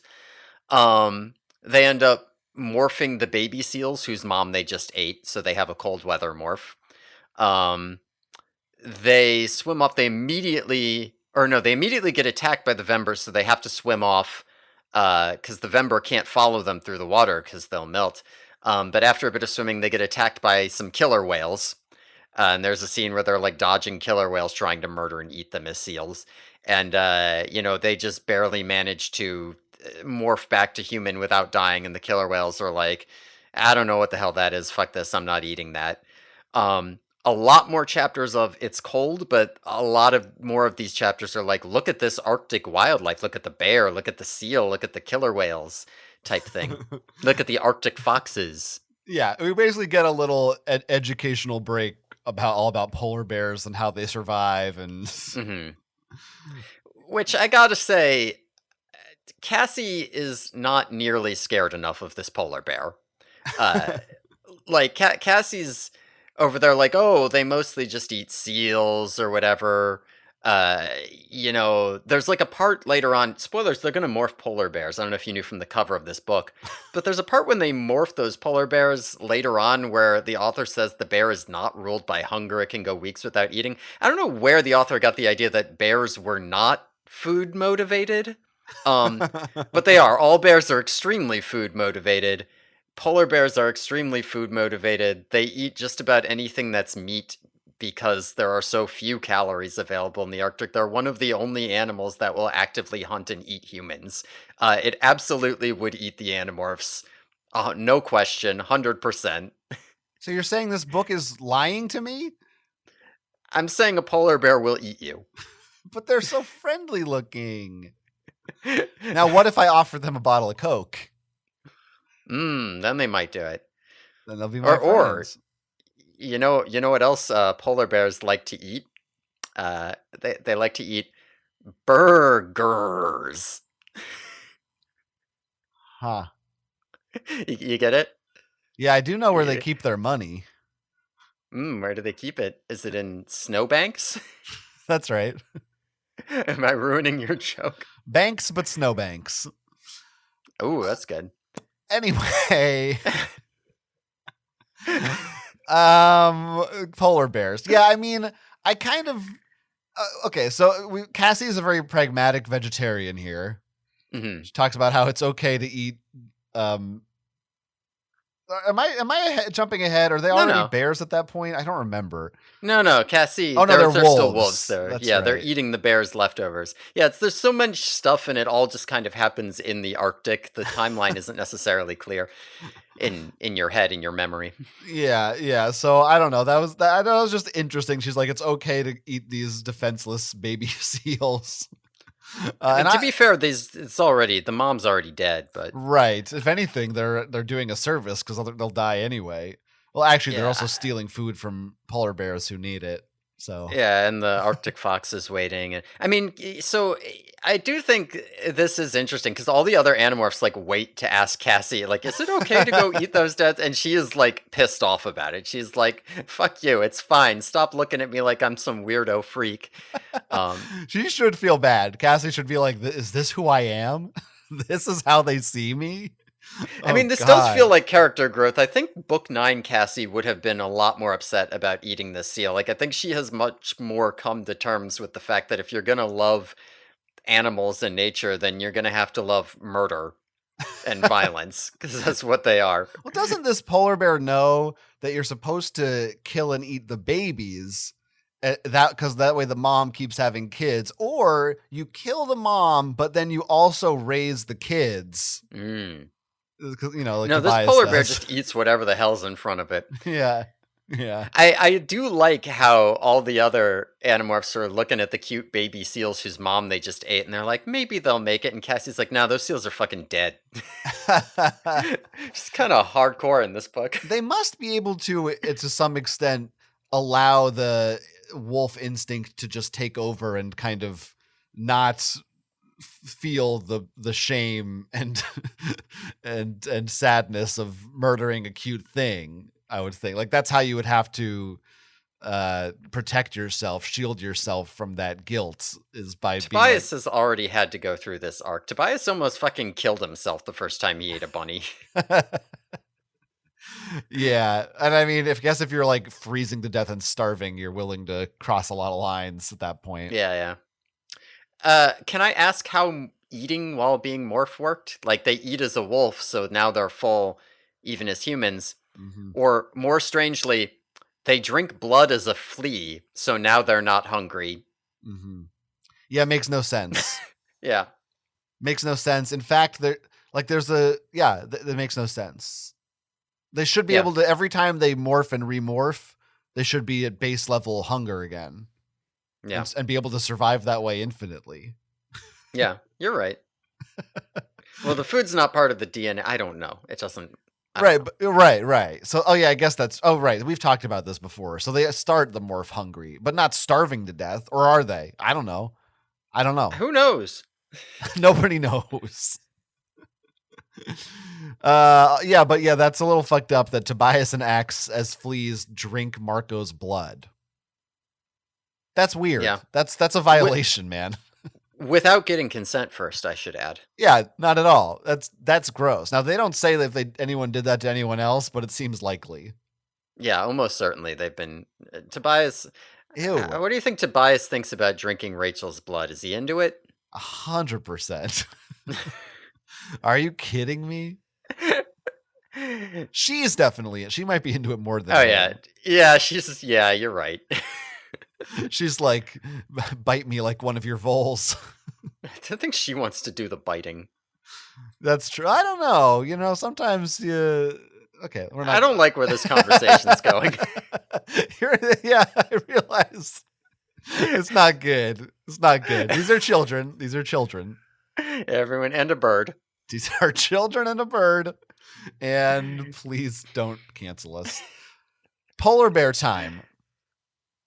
Yeah.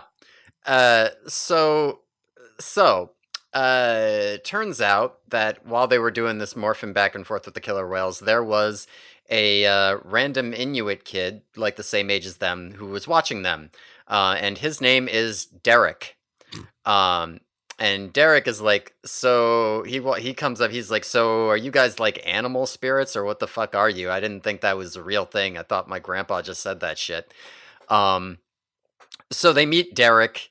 He's their friend now. It turns out he hates, quote, those crazy Star Trek men shooting seals with phasers and all, unquote. And Derek, it turns out, knows this polar bear that they saw earlier. This polar bear's name is Nanook. And so he helps them track Nanook, and Marco and Rachel as Grizzly and Gorilla. They fight and subdue the bear, and they all acquire him. So they all have polar bear morphs now. Hooray! So last time, well, not last time we went to a real world location that had people, and we weren't in dinosaur times. We also got to see indigenous people there. This one's a little different. It's like a lot less, generic uncontacted tribe type thing, and a lot more like, this is just some dude who happens to live in the middle of nowhere. Yeah. I didn't realize he was their age. I just assumed he was an adult. I thought I mean, maybe I'm misremembering. I thought they said he was like a kid, quote unquote. It's Maybe very he is an likely adult. that I missed it and you read it. I don't know. But I don't know. It does feel that in a kid's book you would just make the random guy a kid, but Yeah, I think it's my adult bias that I just assume everyone's an adult. yeah. Maybe I had a kid bias when I first read it and I've never re-examined it. Yeah, that's possible.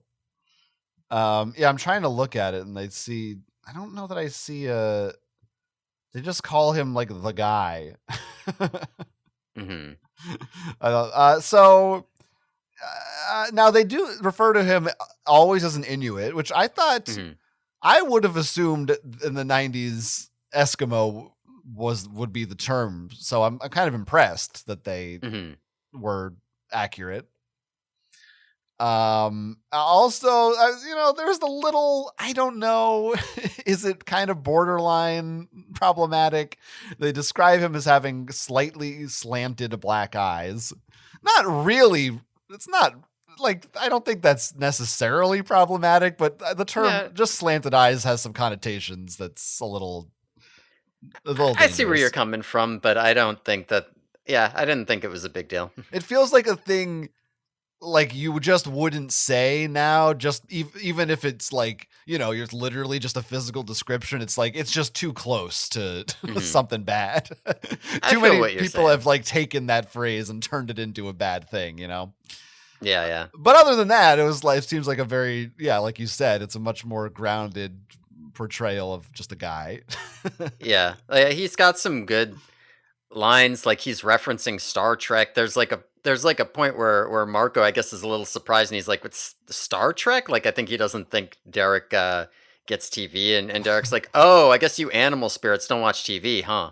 It's pretty Yeah, good. I like Derek. I want Derek to come back. He should be recurring. Yeah, He's he's also cool. Eric with a D, by the way. That's true. Maybe it's actually Eric. So, okay, so they morphed into Nanook, yeah, Yeah, right? Okay, I couldn't yeah. remember if we got there or not because I sometimes don't listen. Hmm. Nanook also, I assume, named after Nanook of the North. Yeah, Probably, don't at know. least in some sense. Don't know if that counts as a reference or what, but Hmm. um, I think my thing with this section of the book, I the seals feels a little redundant to me. Hmm. It feels like the big scene of now we morph the cold weather animals should have just been the polar bear. I actually Hmm. thought they were going to use the seals to lure a polar bear or something like that. But they just kind of are like, yeah, we're seals and now we're polar bears. It feels like you don't need both those Hmm. scenes to me. So, like, But he just had some page counts to fill or something. that's what I think. But I Yeah. do like, at least with regards to the polar bear, that unlike the last book or some other ones, this is an example of a morph that is very relevant to the plot and the location they're in, and it makes perfect sense. A, why they wouldn't have this animal already, and B, why they need this animal. So I Yes. give props to them for having a cover relevant animal for once. Wait, you don't think the anteater was relevant? They ate helmicrons with it. You're right. I forgive me. I must have forgotten that. Yeah. On that point of redundancy, one thing I did notice in reading this is that, like, throughout this, Jeffrey really he for most of these animals he talks about the process of morphing into them and out of them.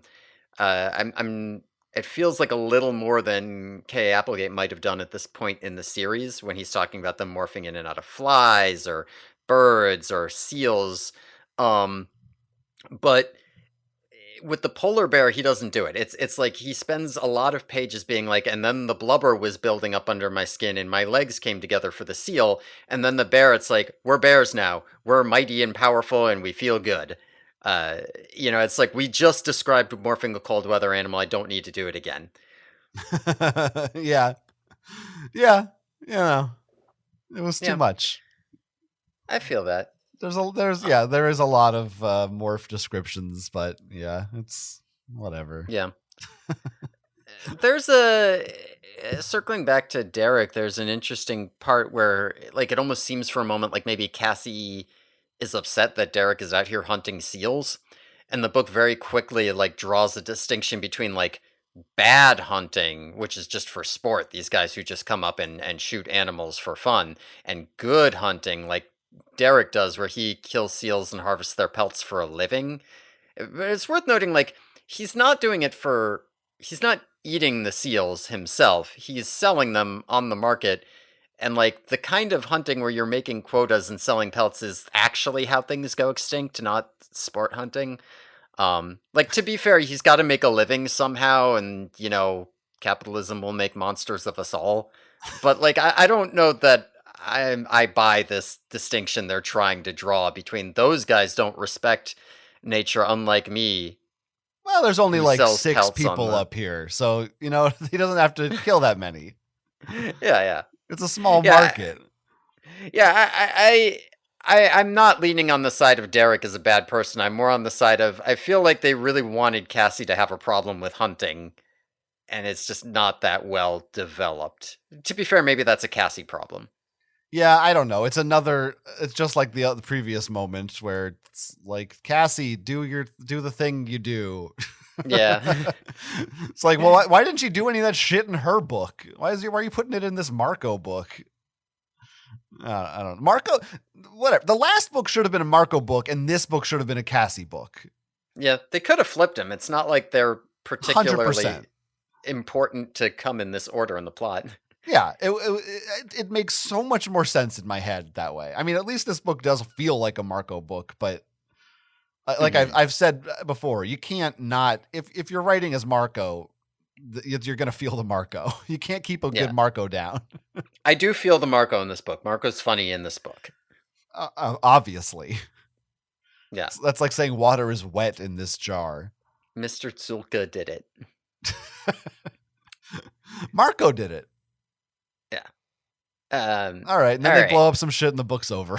That's basically it. They turn into polar bears. They walk into the Yerk base. They single file to hide their numbers like sand people. Um, there's a bunch of Vember in the base. They're all working on shit, and they just kind of walk in as bears without making a fuss. Because as we find out, the Vember are all programmed with their microchips, so these Vember are just working. They're not killing polar bears.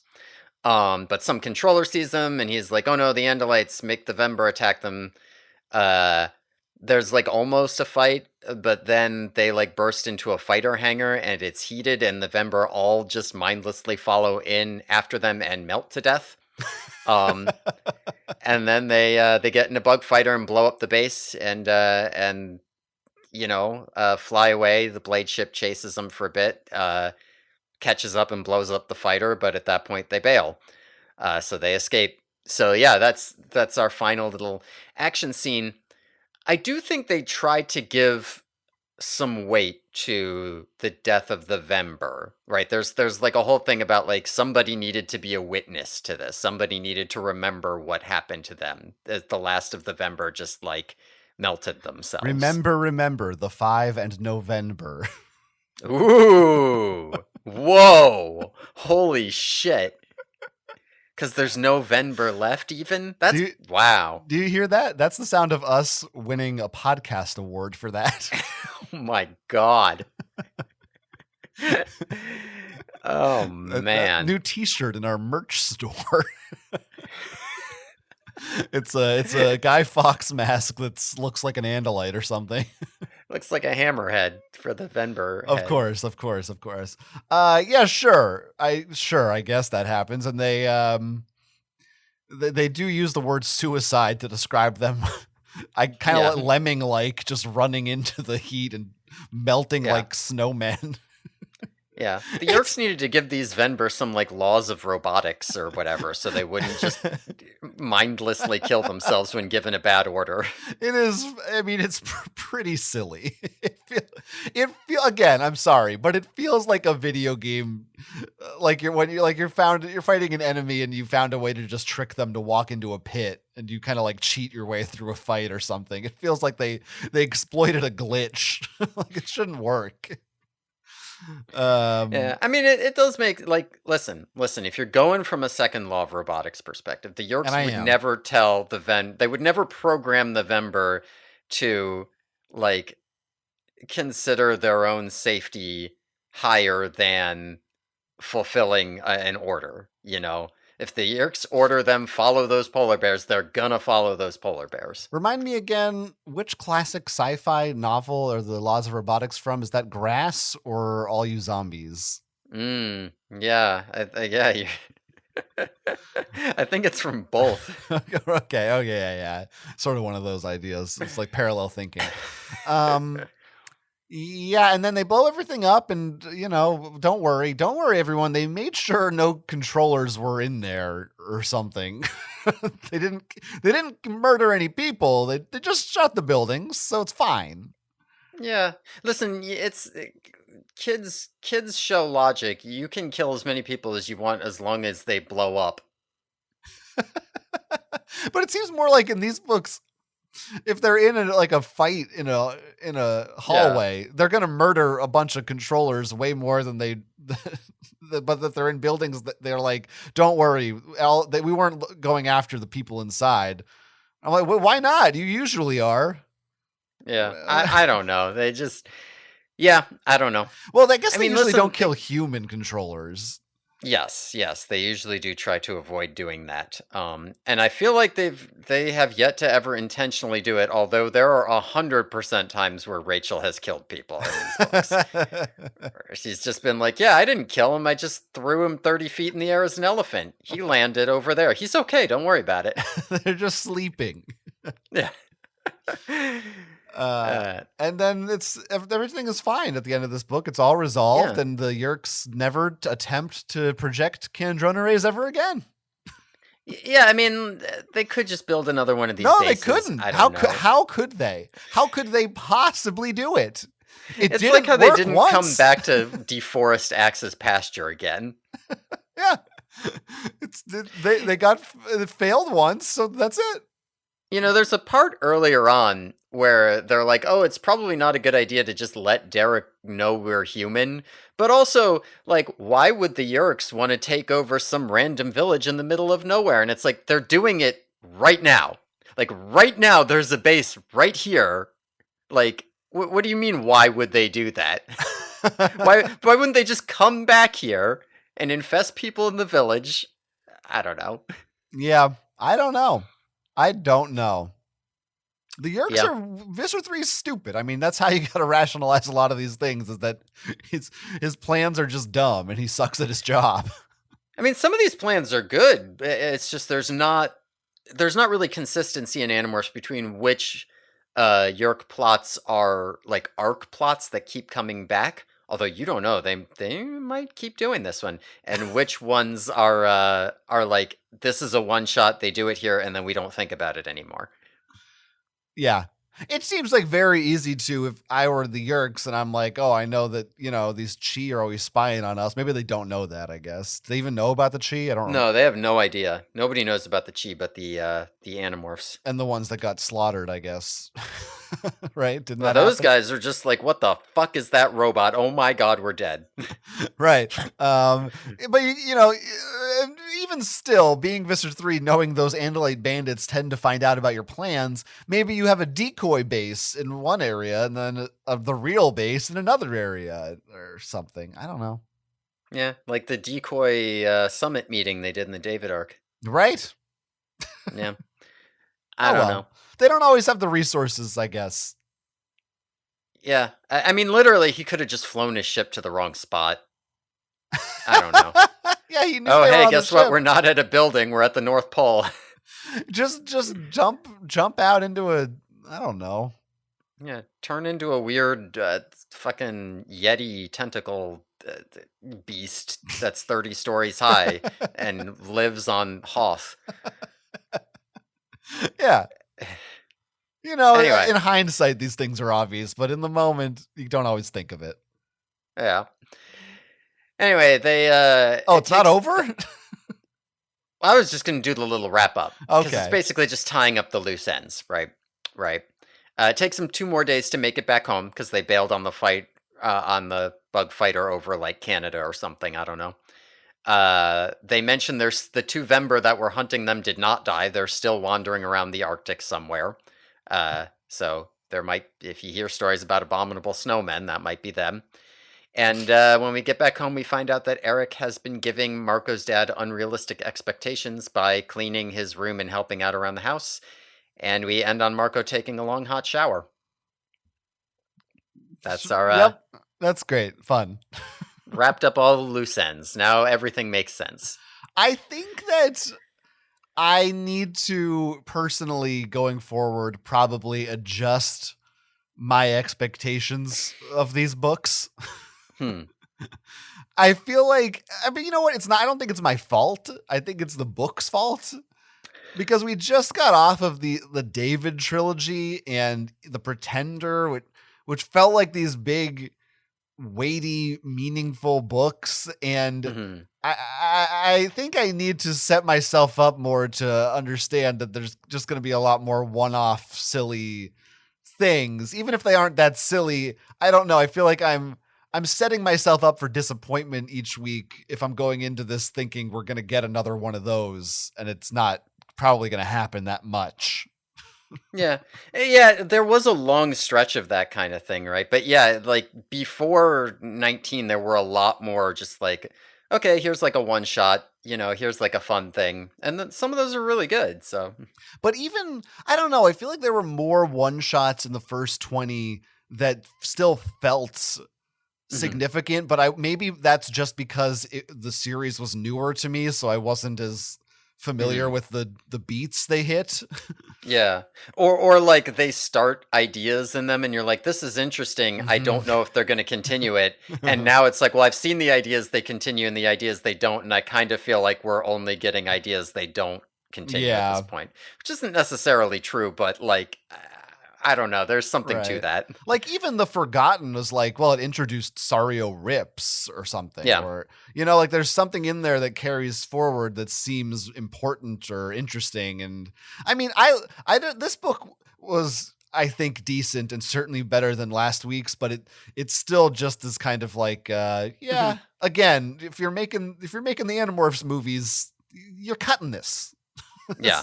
Yeah. I mean, again, this is another reason why it could be considered a boring book, even if it's not in the moment. It's like when I remember all 50 books, it's like, and then there was that one where they were called, yeah, sure, next one. Right. Yeah, it also does just feel like, let's see, we need an Animorphs book. We did the jungle. Have we done a cold place yet? Oh yeah. Cold place. It's like designing levels for your Mario game. You gotta have the Mhm. ice level next. Now, to be fair, they haven't really gone to very many other real world locations. That's true. That's true. That's why Although, I liked yeah, it. But yeah, I mean, now they have, again, we can use the chi as an excuse, right? Because before it's like, what are they going to do? Their parents won't know. They're going, we can replace them with the chi. Chi just fixes every problem. if they decide to use them, yeah, Yeah, they're like the Eagles. yeah, that's right. Why didn't the chi just run the ring to Mount Doom? That's right. Just hologram it. Okay. I do like the idea of hologram Jake living with Yerk Tom.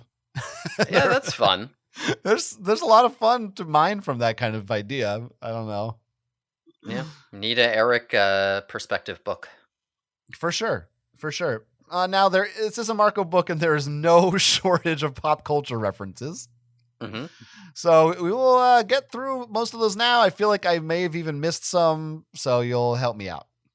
All right, The maybe. first one's a big one though, Hmm. because this is something I didn't know was a registered trademark, but was Mm. capitalized. And so I looked it up and discovered that tater tots is a Whoa. trademark of Ore-Ida. I did not know that. I thought that was a generic term. Yep, they own it, and Kay Applegate respects trademarks, and she Holy capitalized shit. it. So Now you know. another laundromat, yeah, that's still active. Crazy. Next up, Marco's dad watches documentaries about Mozart and Beethoven. We get Beethoven's symphony. We get a bunch of Beethoven references. Marco says he's a superhero. No, not Batman, although that's a good guess with that whole very cool, handsome billionaire Bruce Wayne thing. Not Spider-Man either. And he's saving the Hyphen. world with a hyphen. Good call. Saving the world not from clowns like Lex Luthor or the Joker. Literal clown. Does Kay Applegate know there are superheroes besides Batman and Spider-Man? Those are Marco's favorite superheroes. I mean, he's right. They are the best ones. They do, to be fair, they mentioned the X-Men too, but it's always those two. They something is as if we're maybe it's being a fly, as if we're looking out from inside a saran wrap bubble. I don't remember what that is. Something like the Fly, context. maybe. I don't remember. Kandrona rays are Yerk's Achilles heel. Not really true. Aren't they more like their power source? That's kind of the opposite of an Achilles heel. I understand what he's saying, because if you take it away, but if they have it, I don't know. I don't think that's the best metaphor. They've got, I don't know. They got better defenses than the White House, the Pentagon, and Fort Knox put together. I can't keep track. Do we count those? Whatever you want. You can count it or not. I don't really want down, to. But... Okay. Okay. I did the fly somersault, a midair Shannon Miller kind of thing, who is or was a gymnast.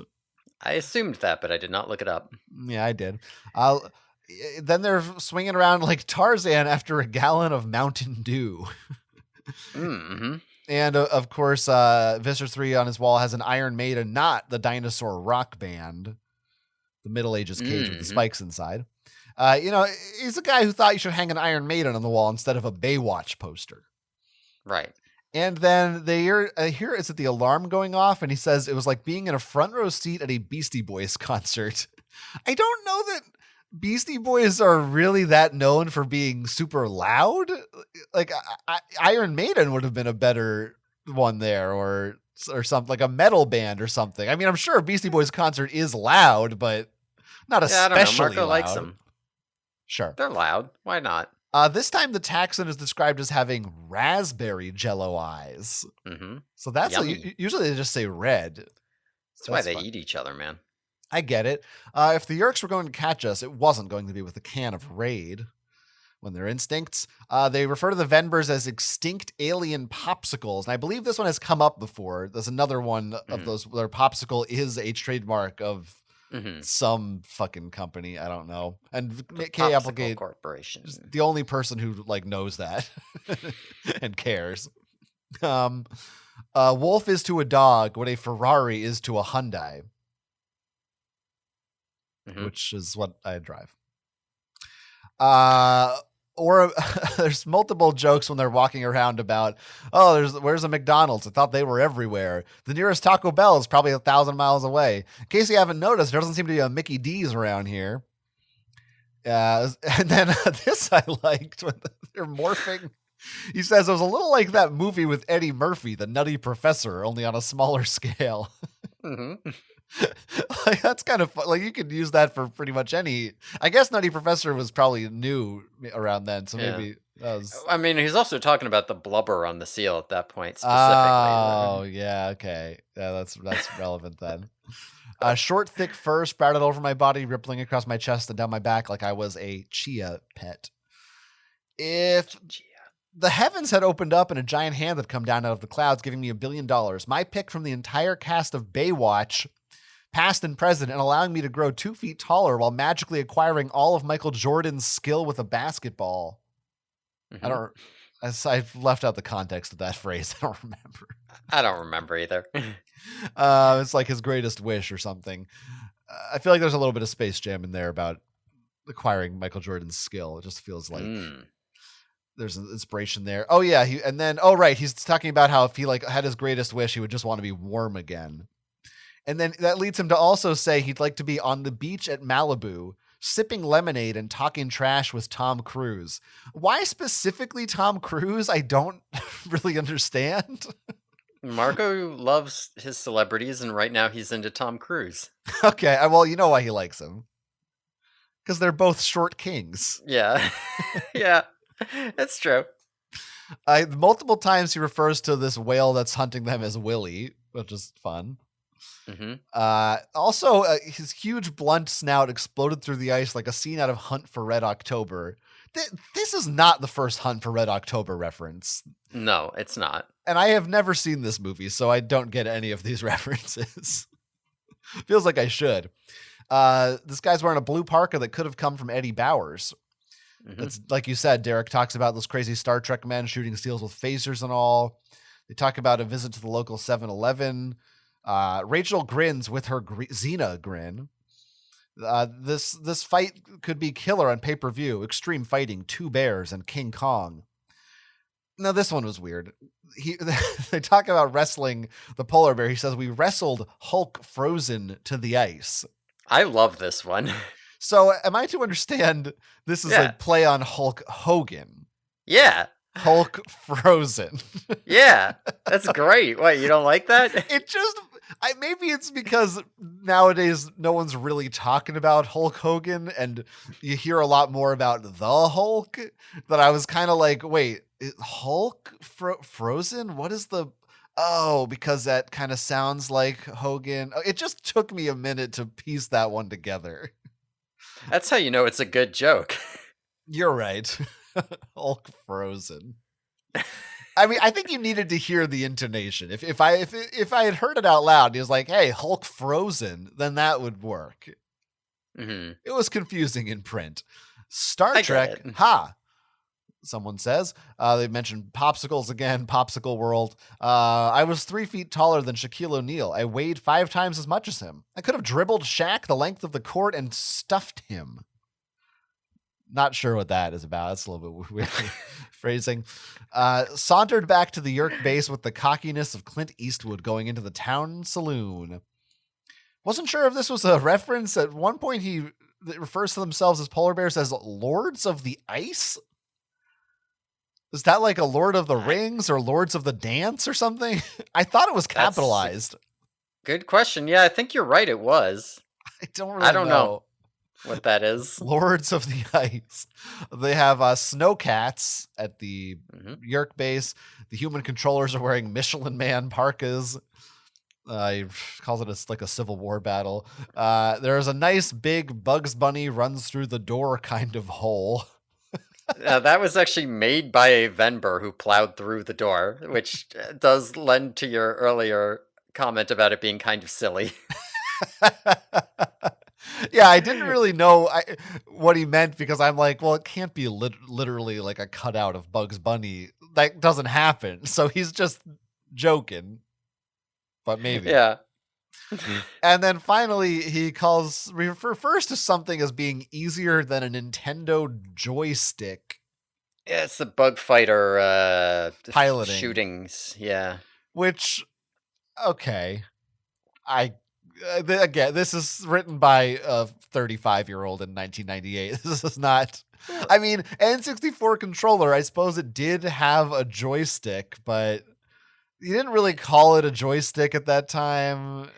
It's more that Nintendo is for casual gamers and not like hardcore players, so that's why it's so easy to use, like anyone can. You're not a real gamer if you're a we don't need to be starting up console wars, okay?